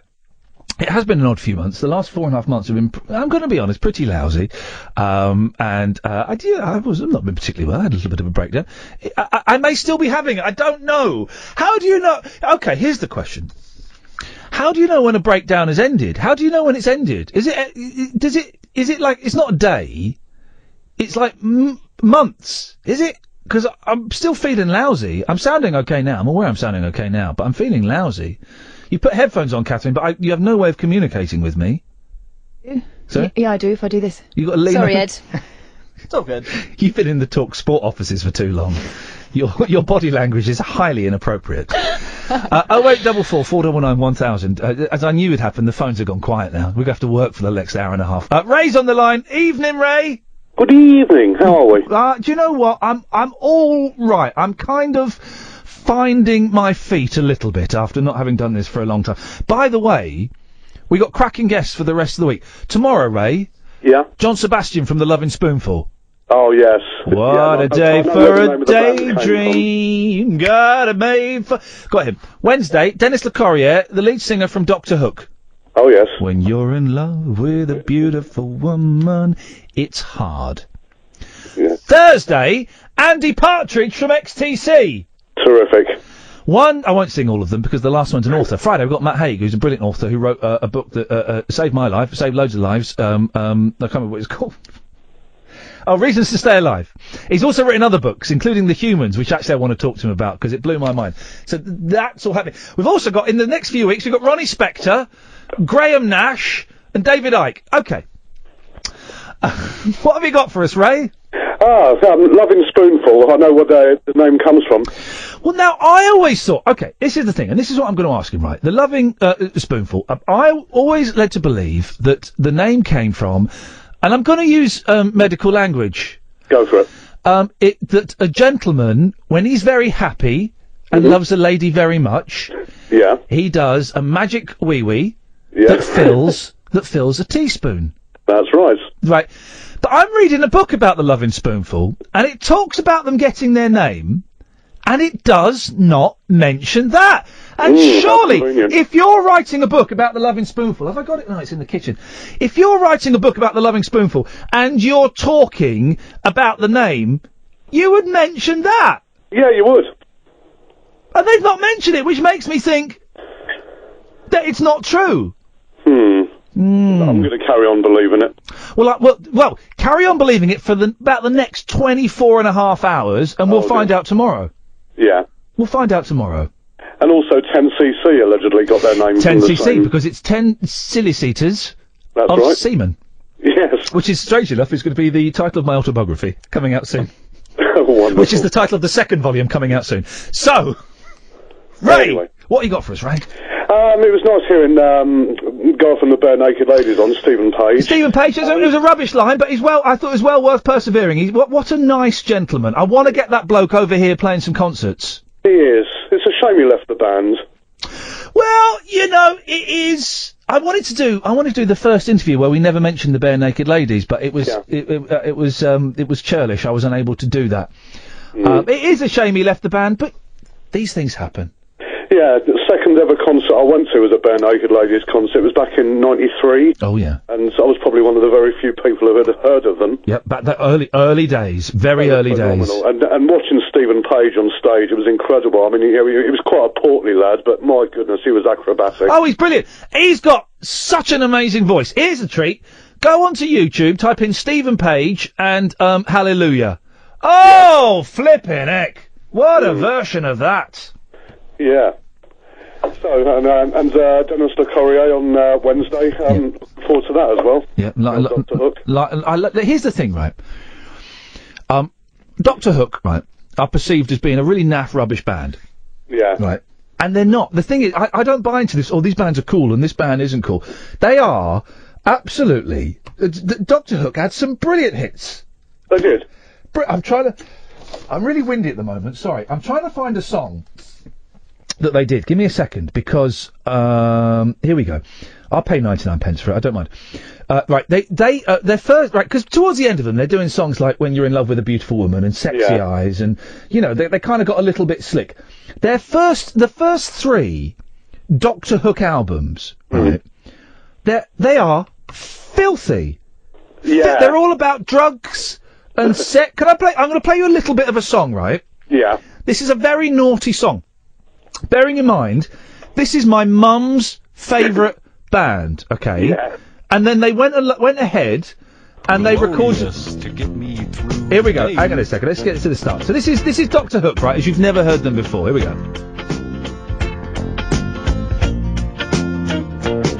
I was sitting in my basement. I just rolled myself a taste of something green and gold and glorious to get me through the day. My mum's favourite band. Then my friend yelled through the transom, "Grab your coat and get your hat, son. There's a nut down on the corner giving dollar bills away." But what happened? But I laid around a bit, and I had another hit, and I wrote myself a bomber, then I thought about my mama, then I fooled around, played around, jacked around a while, indeed. All together now. I got stoned and I missed it. I got stoned and I... My mum's favourite band. We won't get to the verse about how it took 7 months of Virgin to get the young local virgin to put her hand on his knee. But, I mean, that's a song, guys. That's a song, Ray. And Dennis, lead singer, not the lead singer there, but you can hear him in the background, is coming on the show on Wednesday, and I'll get him to explain that filth away. What album was that from? I don't know. It's one of the early ones. It's one of the early ones. You get it? I just got it on iTunes. There we go. Right, because I'm looking at the album's seconds, and the last track on the album, well, I'm not even going to say the name of it. Exactly. They're very naughty. Ray, thank you very much indeed. Gareth's on the line. Morning, Gareth. It's still evening, Ian. Sorry? It's still evening. Yeah, I know. Oh, well, come on. Anyway, I've got a theory, right? Have you been right, theory? So you're talking about Pee Wee Herman? Are you trying to do... Now, hang on a second. Let's just... I will let you do it. Are you trying to do Scouse or Pakistani? I'm Welsh. Okay. Whereabouts in Wales are you from, Gareth? I'm from Wrexham, near Liverpool. I'm from the North Wales border. Okay. Okay. And how long you live there? 32 years. Okay. Then that's great. That's great. That is great news. Then, okay, Gareth, away you go. All right, the theory, right? Don't you know about Pee Wee Herman? Right. Well, my theory is that all great comedians are stuck in the same situation. For example, the actor Von Ann in a cinema, not just Pee Wee Herman, Fred Willard. Fred Willard, yes, was found in... Fred Willard, who's in Waiting for Guffman, one of my favourite comedy actors, was caught in a similar compromising position. But I don't quite... What's your theory? So your theory is that all male comedians pleasure themselves in cinemas? No, just the good ones. I mean, you couldn't see Bernard Manning having one off, could you? Okay, thank you very much indeed. Just the good ones. It's not... Across Late Night, Iain Lee on Talk Radio. We'll get you talking. I'll tell you what we'll do. Well, we've got Robert and we've got Stuart. I can't read the yellow over it. I don't know if you can do a different colour to yellow on this screen, Kath. What's yellow? Where it says Stuart's name, it's yellow. Some of the names are yellow. Oh, blimey. I can't read the yellow. It's not yellow in there. Okay. Well, I can read it. It's Stuart. And then we've got, Robert. Oh, we've got Robert. Robert and Stuart. After midnight. Oh, by the way, I'm just going to say this now. Friday night, we're going down the rabbit hole. Yeah, of course we are. And that's, for those who know what that means, beautiful. For those who don't, come with us Friday night. You come with us Friday night. That's Friday's shows, down the rabbit hole. After midnight. Now, this may not work. Okay. But do you want to take some calls straight to air? All right. You looked a little bit... No, we can do that. What, now, why... God, you've changed. Where's that young girl gone that was all, let's do anything... Oh, that was Kelly. She went ages ago. You've become... Well... A bitter... You got... Old... Sacked. So I'm just trying to look after you a bit better. You know, on day one... I didn't do anything wrong! So tomorrow... Yeah, okay, go on. I didn't do it! Listen, I've said we can do it. I'm just... You know, the concerned face is something it's going to take me a while to get over. I can have a dump in this studio anytime I want. Can you? Well, I think Paul Ross did this morning. Robert's on the line. Say hello to Robert, Catherine. Hiya, Robert. I've already said hello to Robert. I phoned him up. Hi, Catherine. Hiya, Robert. You still all right? I'm very good. How's yourself? Oh, all the better for hearing you. So, have you made any changes about this thoughts on Jimmy Nail? Oh, I know this is... flipping. How are you? I saw a very... What was the recent riot? Oh, Deadpool. Yes. You get to see his doodah in that. Who's Jimmy Nails? No, Jimmy Nails. Jimmy Nails in War of the Worlds. Is he? With that bloke I had an argument with. Which one? Sugar Babe, Daniel Bedingfield. Bedingfield, that's it. Jimmy Nails in War of the Worlds. Is he? With Daniel Does he sing? Bedingfield. Of course he does. He's a good singer, Jimmy Nails. Well, if you like that kind Oh, of... shut up. Crocodile shoes. That was not What one was of it that he his... sang? What? What was that song he sang? Ain't no doubt it's plain to see. A woman like you's no good for me. But what was the song he sang? That's the song he sang. He had another one, didn't he? Cowboy Dream. Yeah, that was it. What was it? What was the one he sang in Alvida, Zane Pet? I don't know, it was only about 5. Rob, I really feel that this show has kind of come off the rails. Yes! Sorry? An hour and 46 minutes into it. Yeah. So, what can you contribute apart from abuse? Well, you were saying, how do you know when a breakdown ends? Yes. Oh, yeah. This is... I've got a good point. I've had a mental breakdown the end of last year, and possibly still going through it now. How do I know when it ends, Rob? A breakdown ends, because what happens is, if you remember, you go, break it down. Oh, stop. Hammer time. There you go. Thank you, Doctor. Thank you, Dr. Robert. Stuart's on the line. Good morning, Stuart. Good morning, Ian. What you got for us, love? How are you? You know, you don't... Here's the thing, right? You don't really want to know, do you? I couldn't care less, if I'm honest. There we go. Thank you. And this is the thing, right? This is the thing, right? When people say, how you doing? What they want is you to go, yeah, I'm alright, you're alright? Anyway, what do you want? Are you going to hit them with the Mike Dickin response in future, then? My health is not in question. There you go. There's one for you old folks out there. Stuart, I'm glad we've assessed that you have no interest in my well-being whatsoever, and that's the way it should be. You don't know me, I don't know you. What have you got for us, Stu? I do not know you, but this is going to sound really creepy, but I'm a big fan of your work. I'm a big fan of the Absolute Radio podcast. And what I wanted to ask you was, Ian, one of my favourite episodes of that podcast was where you interviewed talkRADIO legend Tommy Boyd. Tommy Boyd, yes. What a grumpy old grizzled old man he was. He was a bit of a dick, wasn't he? Anyway, so steady on. I know it's late at night, but let's watch it later. He was a grumpy old so-and-so. Yes, he was. Well, I had to ask you, was that genuine, Ian? Was he really like that, or was that some sort of stitch-up between the two of you? Unfortunately, yes, Tommy Boyd was a bitter old queen, I think is. What you call in Scotland? What you call in Scotland? Crabbit. He is Crabbit. Hey, whereabouts in Scotland are you from, Stu? From Dumfries. Can I ask a question? A friend of mine once told me that in Scotland, brown sauce is the equivalent of their red sauce. That they don't really have... That in Edinburgh. Well, that's Scotland, isn't it? Well, barely. In Edinburgh, true. In the rest of Scotland, brown sauce is a sign of upper middle class upbringing. It's not a good thing at all, is So it? brown sauce is posh, is that right? It's very posh. Because he laughed at me when I had brown sauce on my bacon sandwich. Brown sauce is flipping horrible. Oh, it's yummy. No. On a bacon sandwich A bacon sandwich is the exception, that has to be said. or a sausage sandwich. I'm thinking, right, so... Deep fried Mars bars. They don't exist. That's a tourist thing. That is a tourist thing, the deep fried Mars bars. They're not real. I couldn't argue about that because I've lived in Scotland my whole life and I have never actually seen one. No, they're not. Hey, do you know Limmy? Not personally, no. But are you aware of him? Yes, he's very funny. He's excellent. He's coming on the show.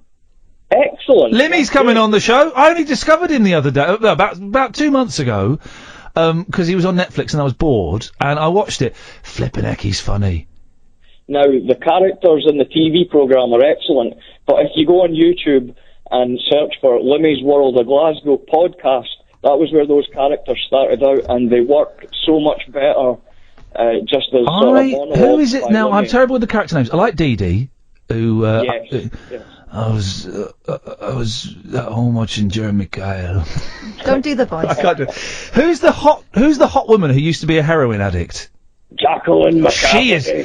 No, I was on heroin for 3 years and on methadone for 5 that was supposed to get me off it. I lost 3 years of my life. She's hot. It's astoundingly accurate. He's coming on the show anyway. He's coming on the show maybe in June or something to. That's great. So that'd be good. Brilliant. Anything else, Stu? No, it's been brilliant to talk to you. Thank you very much. You're an absolute pleasure. Thank you very much indeed. 08444 499 1000. Have I missed an ad break or something? I'm so no. Okay, we'll talk up to. We did it, didn't we? We did it. Yeah, we did it. It was just so good that you. It's strange coming back to the world of commercial after being away for 5 Do years. you want me to go back in there and ring some people up? Well, have we got people to ring up? Probably. And the thing have we is, got people to ring up? the thing is, just a few. Yeah, we've got some people go to and ring ring. up. Go and All right, go hang on. Go and do you your keep job. talking, Oh. and I'll be back in a minute. Don't say anything. Don't say that. Don't. I love the fact that they've built a studio where you can't talk to me from out there and take phone calls. That's, I mean, off you go. Do you want to talk about the pedestrianisation of Norwich City Centre or something, or crying old out sweets? You just keep it safe for 5 minutes while I just go next door. I'll be all right. I know what I'm doing. Thank you very much indeed. 0844 499 1000 is the telephone number. You give us a call, 7 pence a minute plus your provider's access charge. We'll give you a call back. This one's on us. Don't you worry about that. And you can give us a call. The way it works, I tried to set up the stall earlier on, and then I kind of didn't. And by the way, we're just getting news through that. Yep, LBC has thrown in the towel, and they've all gone home early, and they're closed until Ferrari comes back on at 7. But the BBC is soldiering on. The way it works is, I'm not going to come in and go, well, the news of the day is Iain Duncan Smith and those immigrants. It's not how I tend to do a show, for those who haven't heard me before. And I know we've got lots of people that have followed me around. Thank you. But for those who haven't, I'm going to come in and I'm going to talk about stuff. You can phone in and talk about that stuff, or you can phone in and talk about anything you want. And if you want to phone in and talk about Iain Duncan Smith and immigrants and Brexit, you kind of can. The rule is, if you phone up, you'll probably get on. Most other shows have got like a quality, a threshold. I left the threshold at home.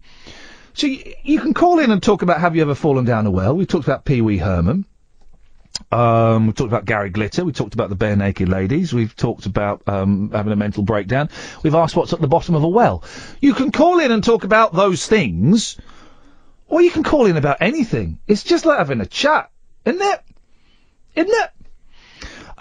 Chris is on the line. Morning, Chris.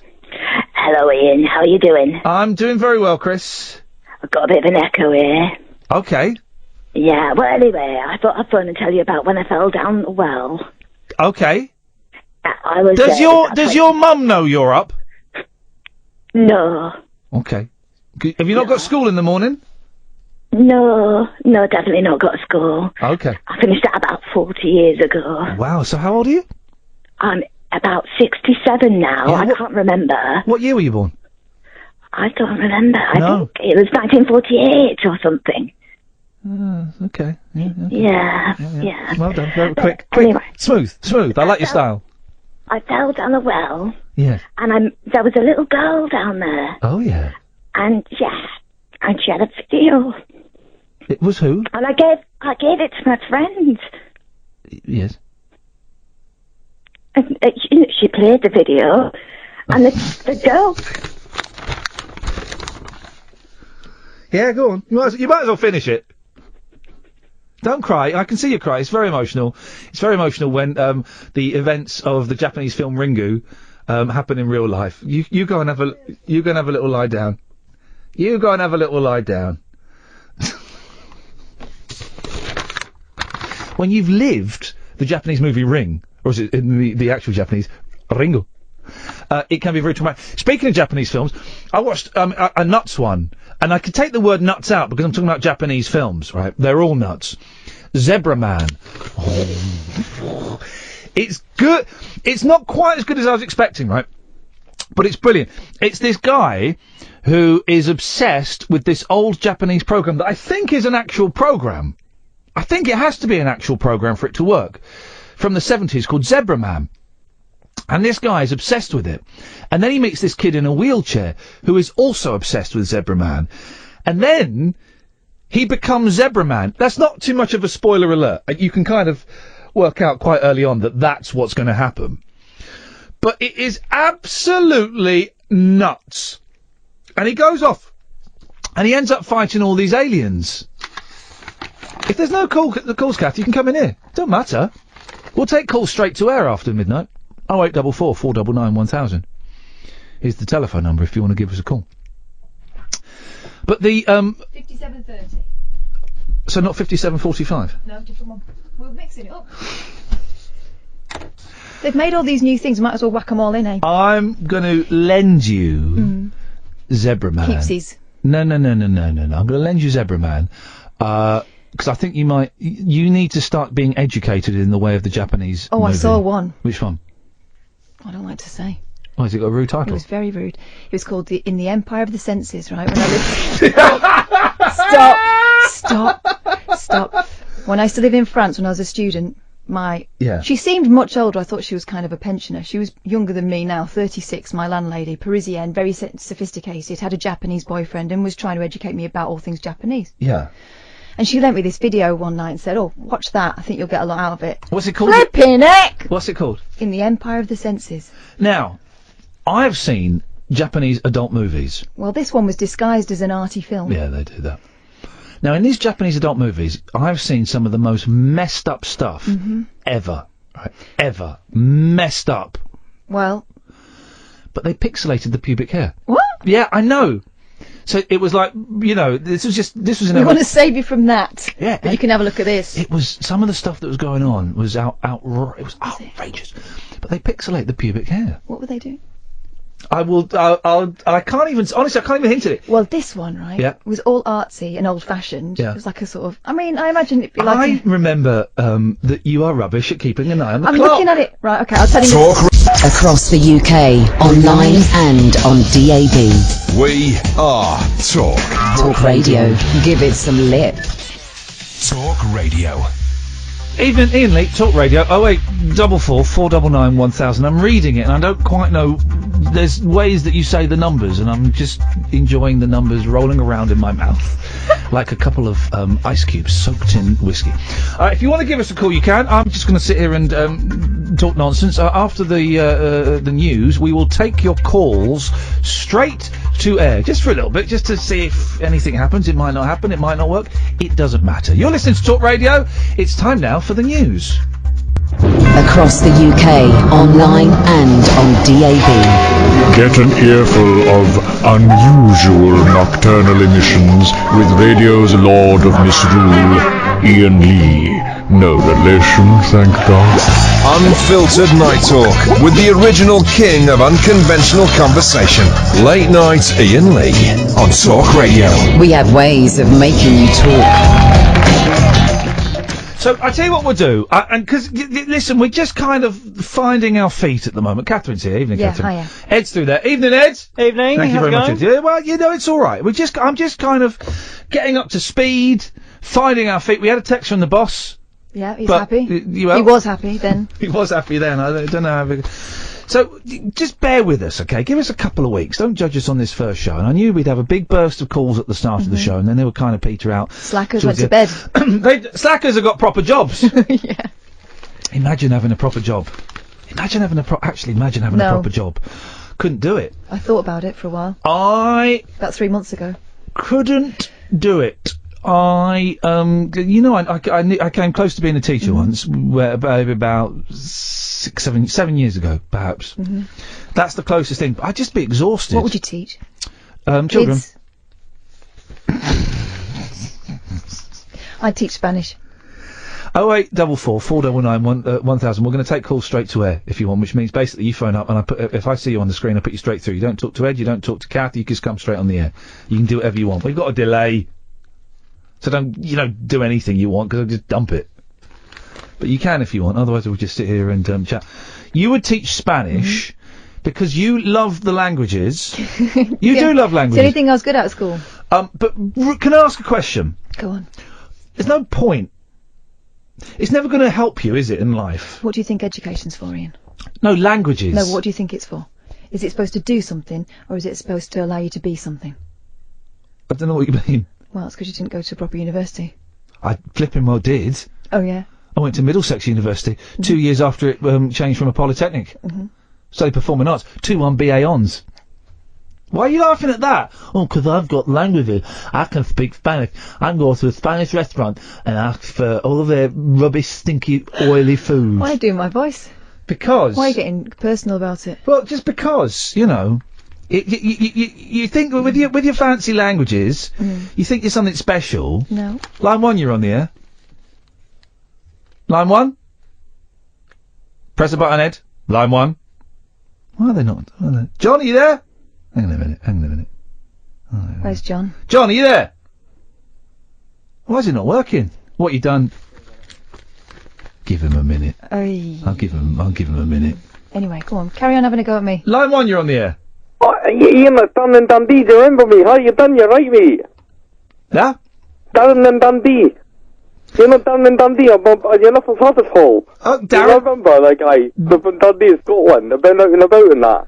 Yeah, thank you so much. Indeed. How you done, you mate? I've been a bit bothering. Right, why is my fader not working, Ed? What have you done to the phones? I've been a bit bothered recently, Okay, yeah. I can't cut John off, which is unfortunate. I've had a bit of bother recently, Ian, with the other radio station. Maybe you need to go out there and help Ed with the phones. Okay.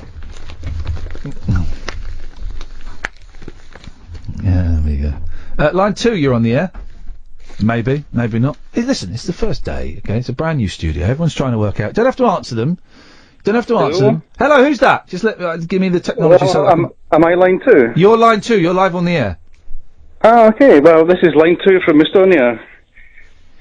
Hey, Estonia, how are you doing? I'm right. Well, it's actually Happy Tree, or do you want my real name? Since we're grown-up radio now.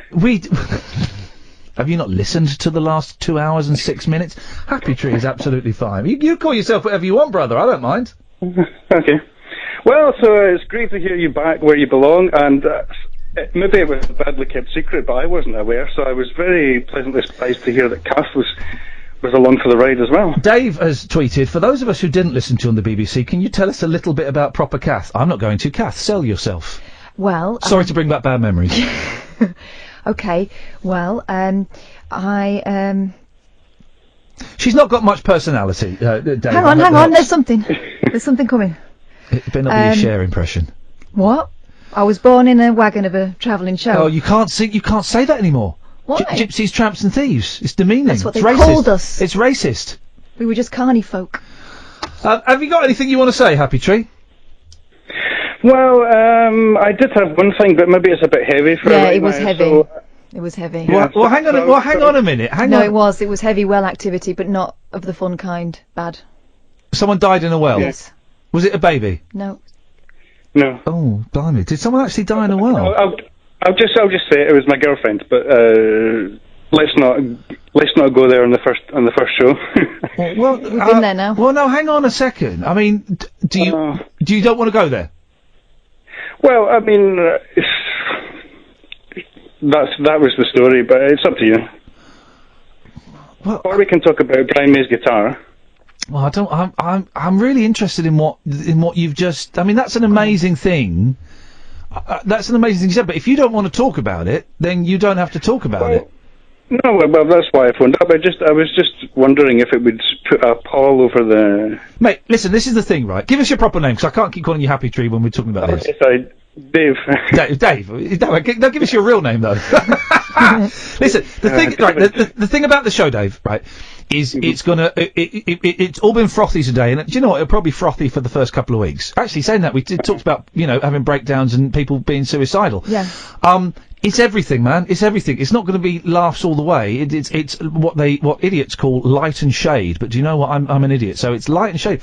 So people can phone in with anything. So I've got to ask, what happened? What happened? Well, I mean, it was 5 years ago. So I mean, I'm okay talking about it. Basically, a weird combination of events. Somebody stole a manhole cover. So it was a kind of reservoir of water for a disused water facility. Yeah. And someone stole the manhole cover for scrap metal. And then the winter came, and the local authority never... I've got a big echo in my ear, it's difficult to talk. Yeah, the phones have gone a little bit unusual, shall I say. Sorry about that. Okay, well, I'll just talk. I won't listen in the earpiece. Okay. So what happened? I won't interrupt. The local authority did not cover the manhole, and then the winter came, and winters in Estonia are very, very severe.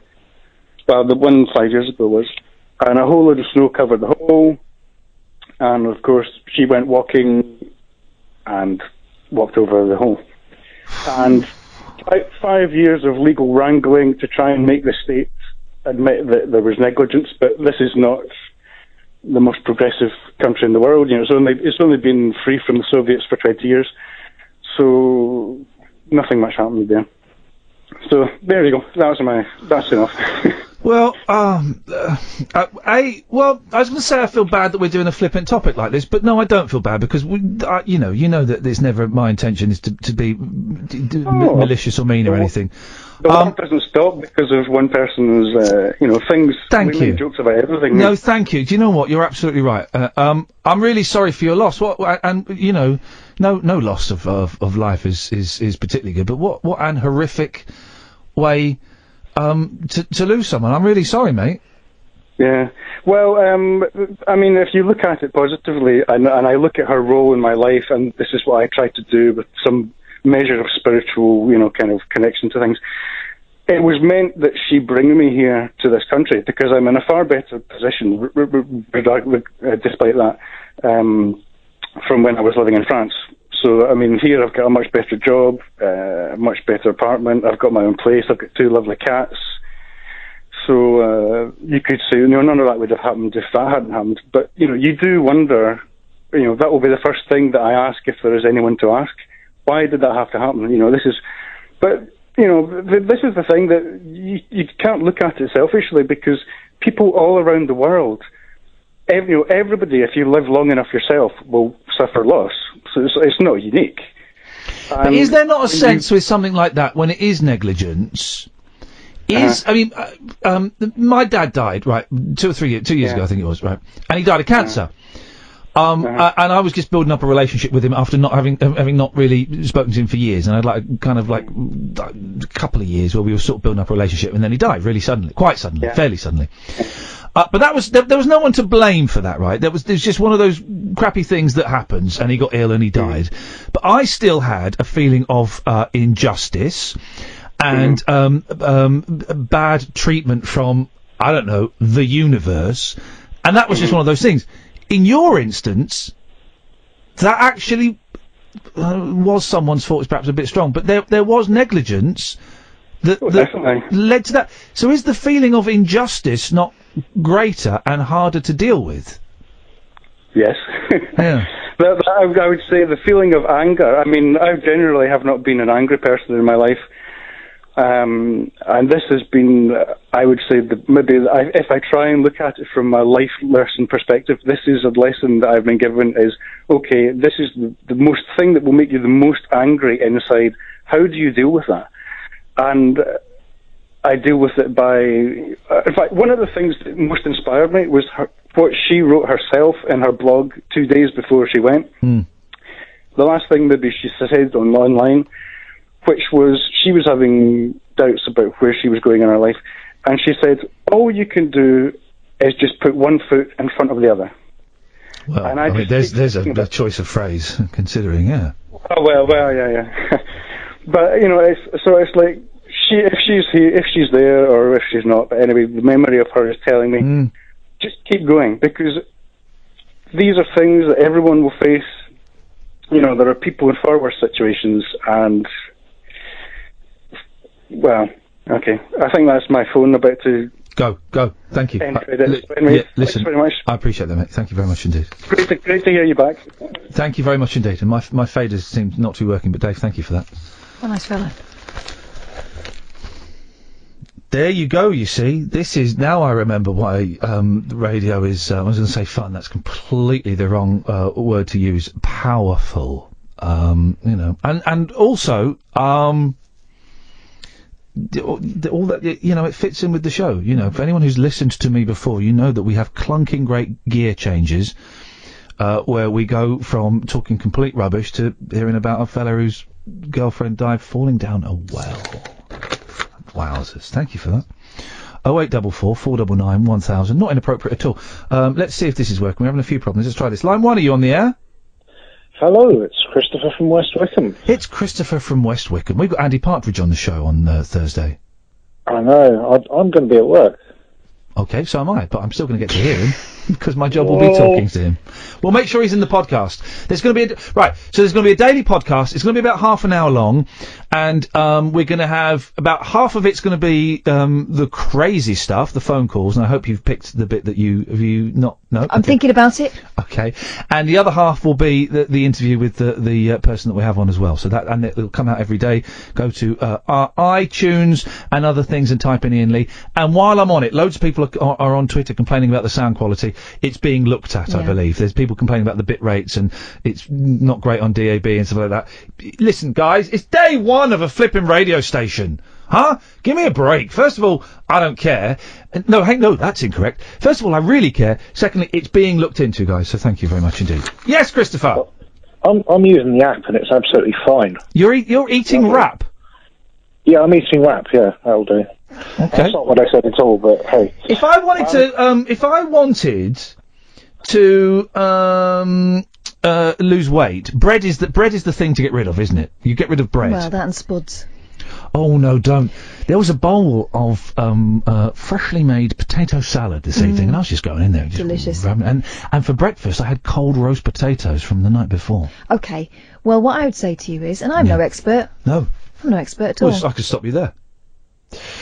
Don't eat that stuff after like 5 o'clock at night. Oh, for goodness sakes, what? Because I'm a gremlin? No, because you go to bed with it all in your belly, and it just goes straight to your bum. Put it out in the morning. Christopher, get to the point, please. You've really lowered the standard. You've brought out the worst in Catherine. Yes, well, you know, I have to say, as the king of new wave and alternative 80s. Yeah. On the subject of wells. Yes. Right. 7 days and 7 nights spent sleeping in a wishing well. Climb her rope and find her trailer in a bordello. That's absolutely terrible. 0844 499 1000. We'll have more of your calls after this. The radio show for people who know the best part of the day is the night. Late night Iain Lee on Talk Radio. We have ways of making you talk. Line 1, you're on the air. Iain, darling, I'm so pleased you're back on air. So am I. It means I can feed both the children. And so much so, I'm going to flick the bean. Okay, thank you very much indeed. That's lovely. And she's nice to know she's cooking. At this time of night, so we've had people cleaning at the house at this time of night and cooking at this time of night. I wonder what else is going on in the world. Now, we're talking about food. What I was going to ask, you all right? Not the BBC now, love. You're in the real world. Yeah? I'm fine. You're in the real world. How long are you at the BBC for? 15 years. Welcome to the real world. It's terrifying. The dream is over. It's terrifying. Yeah, the dream is over. Why do people say that stuff? Yeah. You've been spoilt.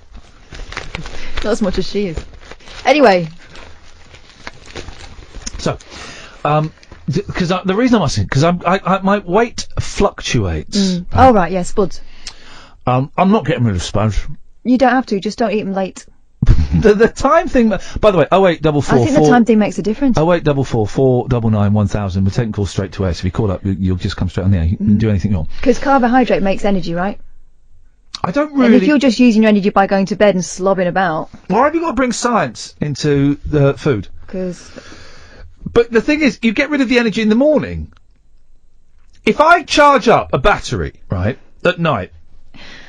Right. Right.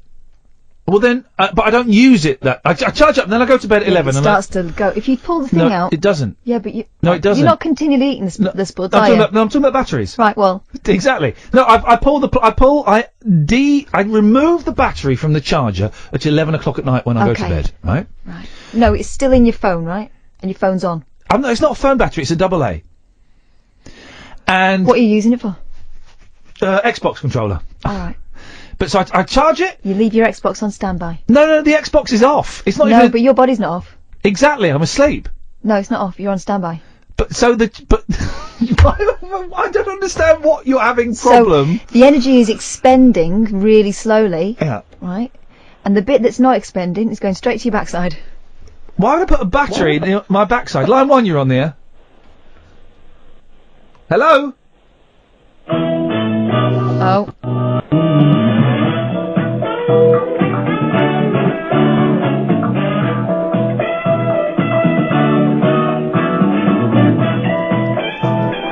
So I haven't got a fader now, so I can't fade.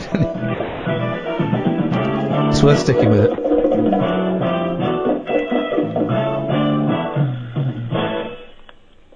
Lovely, thank you very much indeed. And they hung up. Let's go to line 2. Line 2, you're on the air. Hey, Ian, you're so fine, you blow my mind. Hey, Ian. Hi, Ian. Thanks very much. Line 3, you're on the air. Gadang, my friend. Gadang. We've missed you so much. I'm here, brother. I never really went away. You could have contacted me.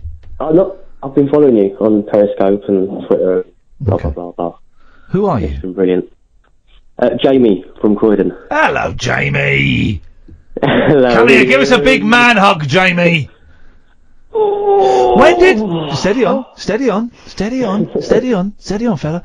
When did hugging become acceptable in this country? Because it's an American thing. And I remember years ago seeing a sketch on Three of a Kind with Tracy Ullman, Lenny Henry, and... That fella. I liked my favourite one. What was his name? David Copperfield. Yes! Okay, and for a bonus point, what was the name of the kids' show that he presented? Time up, Coppers and Co. Oh. Coppers and Co. And there was a sketch in there, right, where all the men kept hugging each other, and they were like pretending they were in an American soap opera. And so, in 1982, I'm guessing it was about 1983 maybe, we were laughing at men that hugged each other, not in a gay way, but we thought it was ridiculous. And now you just saw Catherine. A bloke came in, Johnny Hearn, right, who I've not seen. Used to work with him at LBC. Have I seen him since LBC? I've probably not seen him in about 10 years. Yeah, those hugs. Hugged him. Mm-hmm. And it was nice. It was a nice hug, and it felt good. And he's a good bloke, John. And I've not seen him for years, and it was a pleasure to see him. But hugs are good. More people should hug. There's still a generation that don't. I mean.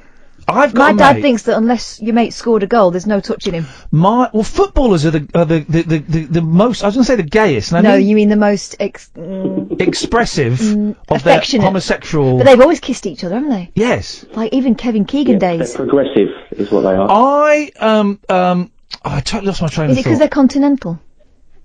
No, but English footballers have been doing Yeah, it. they Kevin have done it for a Keegan, while. I don't believe, is from the mainland continent. Anyway, was there something you wanted to say? Yeah, I just realised today that I think I'm having a midlife crisis, and I think I need advice. Okay, go on. How old are you, mate? I turned 40 this year. And it is, and this is the thing, right? I was speaking to my therapist about this, and someone else. It's really common that when you turn 40 for a bloke, I don't know for birds. And I don't either. You don't remember? It's hit me hard though. I've quit my job. I suspect we're getting for a punchline, but doesn't matter. Go on, carry on. I swear to you, there's no punchline. I've quit my job. I've got a superhero tattoo. I'm wearing a leather jacket, and I'm learning the electric guitar. What superhero is it? Deadpool. Well, You are having I mean, he's rubbish, Deadpool, really. Oh, he's brilliant. Well, he don't care, does he? Why? Are you crying uncontrollably? Right, 3 weeks ago, I had a bit of a mini breakdown kind of thing, and I was crying, I was upset, I felt miserable, I felt my job was leading me nowhere, I was getting anxiety attacks before work, so I felt I had to change my life. Yeah. And I'm doing it. And do you feel better? I feel excited. I don't feel better yet. Well, hang on a minute, right? You say I think excitement is better than miserable. Are you constantly excited? For the last week, since I've decided, yes, I've handed my notice in, and I've booked my first guitar lesson, and I bought my first Les Paul, and... You bought a Les Paul? Oh. Have you got family that you are responsible for, that you have to feed and clothe? Yes, I do, but I'm lucky enough that I've managed to arrange my finances so I can take 6 weeks off doing nothing. 6 and then weeks. I've got options. 6 weeks, right? 6 weeks. And you don't mind us exploring this, do you? No, you go for it. 6 weeks ain't long. I thought you were going to say 6 years or 6 months. No. 6 weeks. No. And then what are your options at the end of the 6 weeks? I have. There's a couple of companies that I know that I can go and work for. I did plumbing and drainage for Posh London Restaurants. Okay, so you got a skill. He's got a trade. Yeah, I've got a trade. Been doing it for 20 odd years. So. Well, change is good. I'm concerned is the wrong word, because I couldn't really care less. But Oh, I'm concerned. no, but being in a state of excitement for a week. Catherine, why have you got to turn everything to... I've not done anything. I know, she's got a big grin on her face. She's thinking, oh, blimey. I can imagine. But, being in the state of excitement for a week is I would suggest... No, he's doing it. Now, both of you, stop flirting! I've heard about spiders that can make you do that. And then you die. I would suggest is almost as I'm trying to help you here, buddy! Sorry. I would suggest being in a... Right, you're screwed, your life is... I would suggest that being in a constant state of arousal... It's not what he's saying, pervert. ...is almost as bad as being depressed. Really? Yeah, what's his outlet? Where's his outlet? His guitar. His leather jacket. He's bought a really expensive guitar, and he's gonna have a first lesson and go, this is really hard. But for the Les Paul thing... I was going to say, exactly, right? I started guitar lessons last year. There's nothing wrong with that. It's very fulfilling. It's something that you can do for yourself. Always wanted to do it ever since I was a kid and never got off my bum and did it. And do you know what? It's never too late. Yeah, but you didn't need to give up your job to do it, mate. No, but he's miserable in the job. My job to do it. It's something... I don't have... I'm miserable in my job. I've only been doing it 2.5 hours. He's not saying he's packing up and going on the road with his Les Paul. Are you? Not yet. Has your significant other what's their take on it? Are they supporting you? She supported me 100%. Yeah. Beautiful. She's absolutely brilliant. Beautiful. Well, then you've got you're right. You've got to explore all these different options. Because let me just give you the woman's point of view in this. Okay. It's only so long you can watch someone being miserable. Wow. Before you say, do you know what? Change it or stop moaning. Yeah. Yeah, she pretty much said that to me.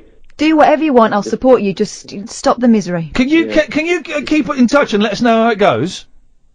I can do. My first lesson's next Wednesday, so I could ring you. Baby. Wednesday night, I want to hear it. I want you to phone up and play it down the phone. Your fingers are going to sting.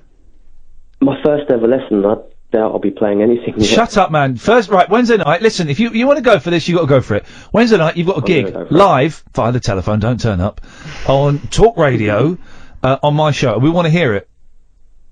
I'm there. Alright, no, don't turn up. It's going to be on the phone. 0844 499 1000. The wild man of late night radio is back. Iain Lee on Talk Radio. We have ways of making you talk.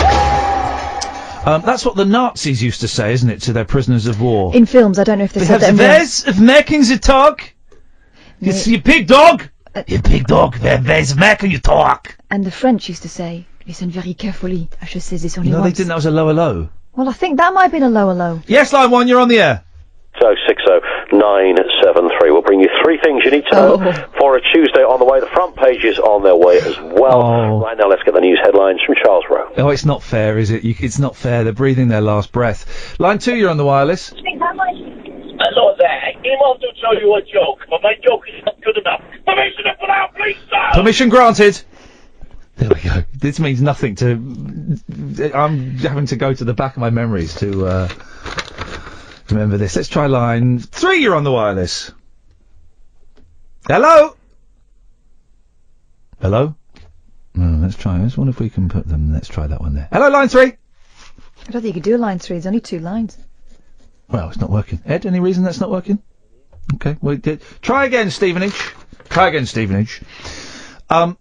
The point I'm trying to get to... Are we still talking about potatoes? No, is bread. Right. Right. Starchy. That's why I'm thinking spuds. Is bread. Are wraps... better for you than a sandwich? I think it depends what kind of wrap. I'm having a... But look at Mexico. It's got one of the biggest obesity problems in the world. No, it and they has love not. a wrap. I've never seen a fat Mexican. Oh, come on. Oh, come on. Oh, come on. Come on. Come on. Third Bandit is always massive. Because I like to have the wraps. I Because enjoy I think the wraps are better for you than the sandwiches. You know what Now- you're going to have to go for? Rice cake. Oh, don't. Where's someone sent me that and I haven't got it. What, a rice cake? No, you know the rice cake boy, don't you? No. Oh, come on. Where is it? Someone sent it to me. Here we go. I should be able to play the audio on this. Let's have a little, you know the rice cake guy? Talking about what he's going to have for lunch? Oh, yeah. You know this? Hang on a minute. Here we go. With fish. With fish. Here we go. Oh. Is my computer... Ed! Stop talking to you... Ed! He's unemployed and has plenty of time to train for the Mr. Cumbria competition in 2 weeks' time. What are you about to cook now?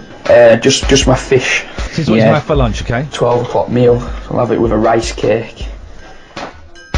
In the run-up to any competition, Danny's trainer puts him on a strict diet. 8 o'clock in the morning, I'll have fish and a rice cake. Yeah. At 10 o'clock, I'll have fish. At 12 o'clock, I'll have fish and a rice cake. This is from a documentary. At 2 o'clock, I'll have fish. At 4 o'clock, just before I train, I'll have fish and a rice cake. I'll train. Yeah. I'll have my fish. Yeah. I'll come home, have some more fish with a rice cake, and then have some fish before I go to bed. And then that's it for the day. Just should start shredding the fat. So that's what... Can we get that guy on the show? Yeah. That's from a real documentary. A real documentary. Line 2, you're on the wireless. Hello? Hello, you're on the air. Hello? Hello? Who am I talking to? Who am I talking to? You're talking to Jan. I've got you on is that Iain? Yes, hello Jan. Hi. Why can't I hear this then? Because I've got the radio on my phone. Right. No, sorry. I can hear you on the phone. Right, yes. And I've got my computer on. Yes. But I can't hear me on that. Is that the way it works? Well, what can you hear on that? I can... Oh, you've got it on relay. Well, there will be a delay, yes. There will be a delay. So you can hear yourself now, can't you? Yeah, There we go. can. There we go. We got it. Well, do you know, I haven't listened to talk radio for years. Well, it's only just started again today. thought, yeah, I have. And I thought, there's so much crap on the TV. I thought, I know, I'll have a look and see what's on there. So I've gone through, and then I saw on Twitter somebody had said something about your show, and I thought, oh, no, that's interesting, because I'll be honest with you, I have noticed, I do follow you on Twitter, and I have noticed you being a bit upset on there, and I have tried to sort of, you know, give a few words of encouragement and empathy. Thank you. But you've ignored me. Well, no. That's fine. No. I may not have replied. But that doesn't mean I've ignored you. I read every message. I'm going to struggle tonight because I've had about 700 messages. But I read every message that I get sent. I get a lot of messages because I've got 46,000 followers. So if I don't reply, Jan, don't take it personally. And I apologise. No, that's fair enough because, you know, I can understand if you know what I mean. Been there. Done that. Still there. Are you not feeling very well? No, I've not been good for a while actually, and I wanted to sort of, without bringing you down, I just wanted to ask you a few things about sort of coming out with it. It's a bit like coming out of the closet in a way, because What, saying that you're depressed? Saying that you're depressed? Yeah. Because you get people who don't understand, and, you know, they say, oh, you'll be fine, don't worry about it. And I think the older you get, and the longer you've lived with it, you tend to sort of, you can hide it better. And, you know, I've held down some, you know, really good jobs, and they really wouldn't have had a clue. And, you know, if I'd have told them there and then, I feel that I would have been stigmatised and it wouldn't have been the right thing to do. There are some places where it's inappropriate, isn't it, to share your inner mental and spiritual anguish. Have you got people? Have you told your doctor? Have you seen a therapist? Have you told your friends? Oh yeah, I'm receiving help at the moment, actually. But I mean, I've lived with it virtually all my life. But it's sort of flare-ups. You have sort of flare-ups. Yeah. And mine's anxiety based, so I can recognise it coming, and I try everything to sort of stop it, but you know, it's sort of mind over matter thing, and then you sort of just get a bit exhausted with it, and then think, oh, I'm just going to ride this one, and you know, hopefully I'll be all right at the end of it. But I get to a point where I think, I need help now. Yeah. And that's what I do. So recently, I have. I've sought help, and I feel better for it. So the question I was going to ask you was, because you were so open on Twitter, do you feel that helped? Do you feel that people were understanding, or was it just sort of a therapy thing for you? Did you consciously decide to speak about it on there, or did you just, write it? I'm trying to think. That's an interesting question. I wrote a blog about it about a year ago, maybe, I think, and that was a conscious decision of, I feel like I want to die, so I'm going to write something in kind of in a selfish way, in hoping that by writing something, it might lift it a little bit, right? And it kind of did, right? And I guess doing the kind of radio show that I do and have done for the last 10 years, I perhaps share a little bit more of myself than perhaps some other presenters might do. So it's kind of is going to come out in that respect. And now I've forgotten what the question is, but do you feel? I asked whether you consciously decided, right? Okay, I'm going to admit to this now. So publicly, I suppose that's what I'm getting at. Yes, there was a conscious decision. I remember at the other place, when JVS was in the studio with me once, he was talking about depression, and I said, I'm on antidepressants, and his face, and afterwards he said, why did you say that on air? You're very brave. And it's not, it's like saying, oh, I'm on chemo, or I use an inhaler. It's medicine, and I came off the antidepressants last year for about 9 months, and then losing my job really knocked me for 6, and that kind of sent me in a spiral, and I went back on them, and they're just kind of hopefully starting to kick in now. And that's fine, and that's fine. And maybe maybe I talk about it too much, perhaps. You know, I've often thought that. No, I don't think you do Well, at all. I don't know. And I do think that people that, I think it's helpful because people who do suffer with it recognise it in others. And I mean, I'll be perfectly honest with you. I didn't even know you did talk radio, and well, it's only started today, Jan. This is the first day. Do you know? I noticed that. Yeah. Because I kept hearing all these like weird phone calls come through, and I thought, oh my god, that poor man is going through all this crap. It's terrible, People isn't it? coming through and being stupid. I'm nuts, and I've got nutters phoning me up. It's a terrible combination. Jan, listen, stay in touch. You can call the show anytime you want. Hey, are you okay at the moment? Oh yeah, I'm fine. But I wanted to say, you know, you're not on your own, and you know, you have helped.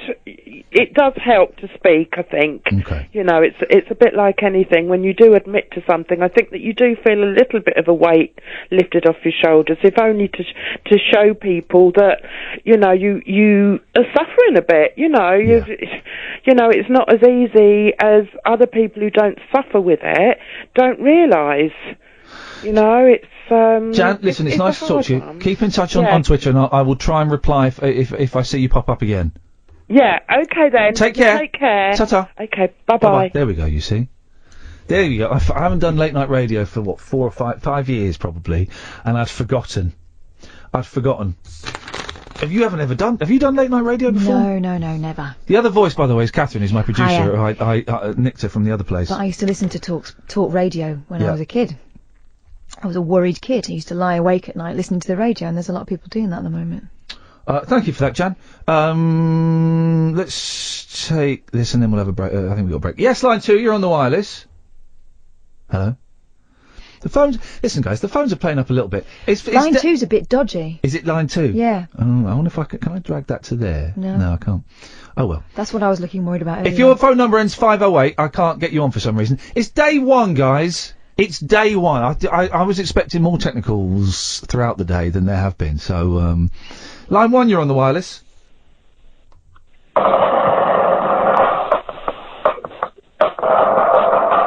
Here we go, Sammy Davis.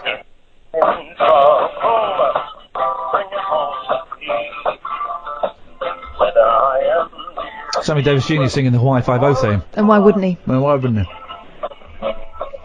I'm going to let you go because it's not the greatest of line, but thank you very much indeed. Get the idea. Line 3, you're on the wireless. No, we're having a little bit of problem. Let's try line 2, line 3. Hello. Hello.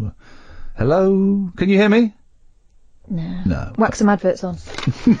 Yeah, why not? Unmissable late night radio with the original king of unconventional conversation. Make contact with Iain. Late night Iain Lee on Talk Radio. We'll get you talking. Iain Lee. Talk Radio 0844 499 1000. Normally when you call us up on this show we call you back, but now we're taking calls straight to air, so if you call up you'll come on the air. We've still not established, is a wrap better for me? I don't think it is. But it's not bread. Yes it is, it's just flat bread. But it's not as, well in that case it's not as much bread.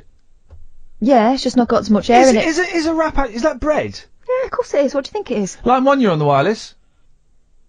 Globule, vestibule, molecule. Thanks very much indeed. This won't work because it's on line 2. Line 2, can you hear us? Birdie num num. Oh. Thank you very much indeed. Oh. Anyway, Pizza Addict Mum, you know how many pizzas I had last week? Yes. I had a couple with you. I had 7 pizzas. In 5 days, wasn't it? In 6 days. Oh. 7 pizzas. And to top it off, I had Domino's on Sunday night, I think it was. Saturday night, I had Domino's. I ordered 2 pizzas, because you got the second one for £1. I didn't eat the second one, but I did have the potato wedges. Anyway. What'd you do with the second one then? It's going to get chucked. Oh. Eventually. What a shame. It's still there Should've now. brought it in. Still there now. Pizza Addict Mum is now thin and slinky. Well. Let me have a look. She's thinner. Oh, you sound like Paul Ross. No, she's thinner. Oh, bless her. Not only was she fat, look at her poor kiddies' faces. They've got that pixelated. That pixelation thing. That's heartbreaking. They're only kiddies. Yeah. So what did she do? Stop eating pizza? They'll probably end up as burglars. Hamburglers. He's still on the loose, the Hamburglar. He's still on the loose. They don't do that anymore. I think maybe he's too frightening. Yeah. Him and Mr. Grimace. Don't know Mr. Grimace. Yeah, Mr. Grimace was the one that looked like a purple Muppet. Line 1. Hello? Do you know where the Hamburglar is? I'm sorry, I don't. Okay. What would you like to say to Catherine Boyle? I'd like to say, party, party time. Party, party, party time. Party, party, party, party time. Party, party, party time. Party, party, party time. Party, party, party time. Would you like to have a party? Would you like to have a party? It's party time. And I feel fine. Would you like to have a party? Would you like to have a party? It's party time. And I feel fine. It's party time. Everybody, it's... Thank you so much.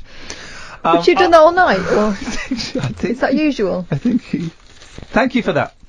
I think... It's not party time, it's nearly 10 to 1. Not give that young lady all the credit. I think that's a song I wrote about 12 years ago. Genuinely. Wow. Genuinely. It's Was on that YouTube. before or after the football song? Ed, what do you reckon, huh? That was, a hit. Do you get... I sound a little bit echoey in my ears, and I'll keep adjusting the microphone, I don't know why. Do you get anything as... I'm gonna say it, as rubbish as this in New Zealand?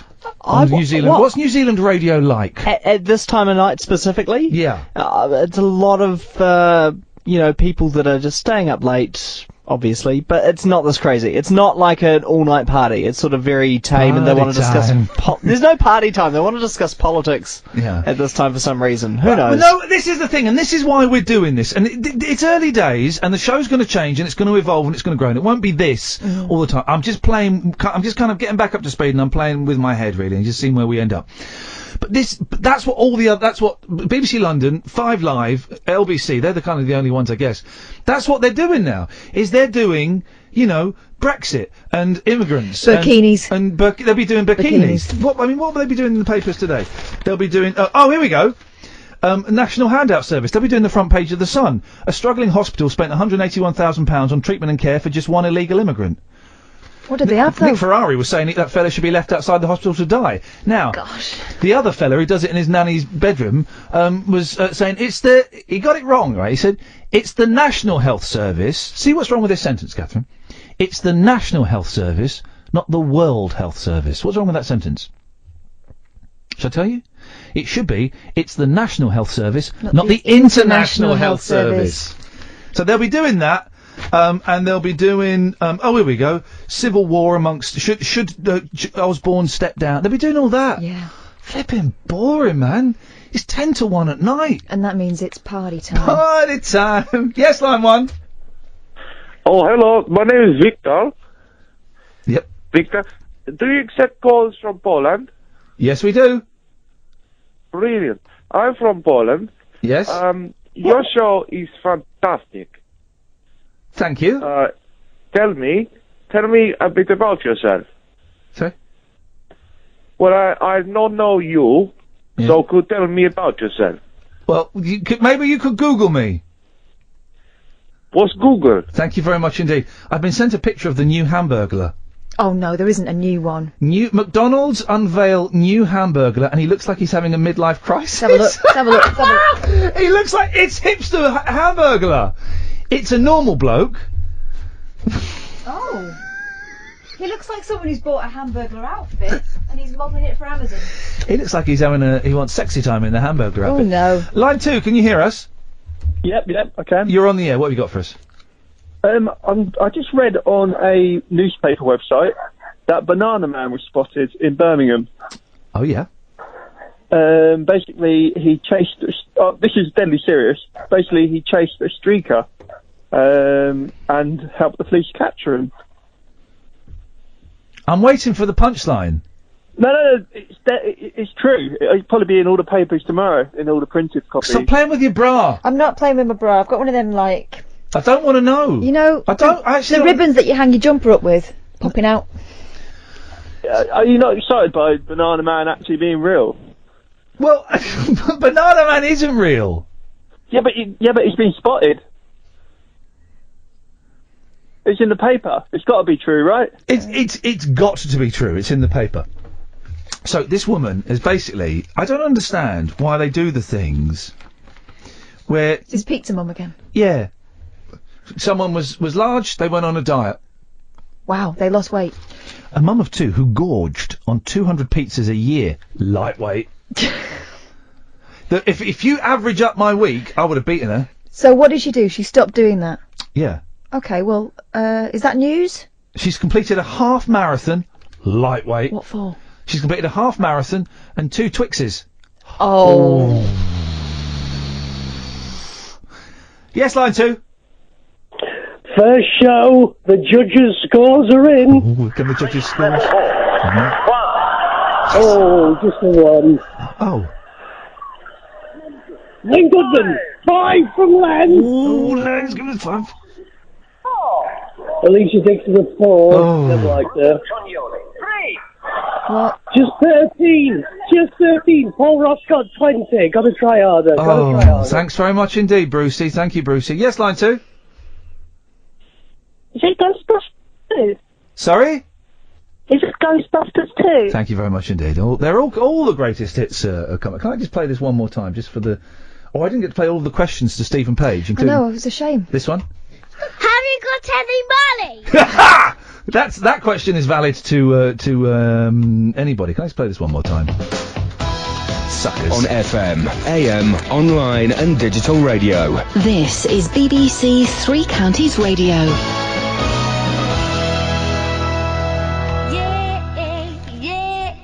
So she went on a diet, and I've not really played with this evening, have I? No. So she went. Oh, let's just anyway. We'll do that in a bit. She went on a diet and lost weight. Well, that's not a news story. Would that be a story in New Zealand? I imagine it would be. I imagine that'd be like front page news in New Zealand, wouldn't it? Only if it's some remarkable. No, it's not a story. It wouldn't even make our biggest paper. So what? Woman who ate too many pizzas stopped eating too many pizzas. The end. Pretty much. Woman eats less, gets thinner. Yeah. I was a pizza monster, she said. She shouldn't be so hard on herself. I would order pizza every other night, lightweight, but it would be a 14-inch steady margarita pizza. Oh, bland. Well, no, I like the margarita. It's classic. It's a junior pizza. That's a beginner's pizza. It's a classic. She'd also have 4 cheesy garlic breads and cheesy chips. Wow, flipping heck. It might not have been just the pizza then. Line 1, you're on the wireless. Proddy. Oh, here we go.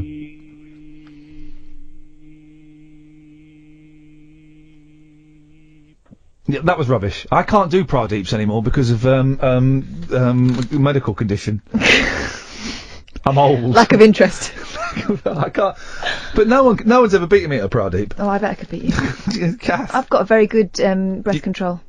Breast control. Breath control. Okay, you wouldn't beat me at a Pradeep. I Do you would. want to go? Yeah. All right, Ed. Yo. You're going to count us in. It's going to be 1, 2, 3, and then we go. So it's 1, 2, 3, Pradeep. Okay. And you hold the deep. Okay. You guys count us ready? in. Yeah. Hang on. I've got a little trick I do. Go. Hang on, don't make me laugh. Count us in, Ed. All right. 1, 2, 3, go.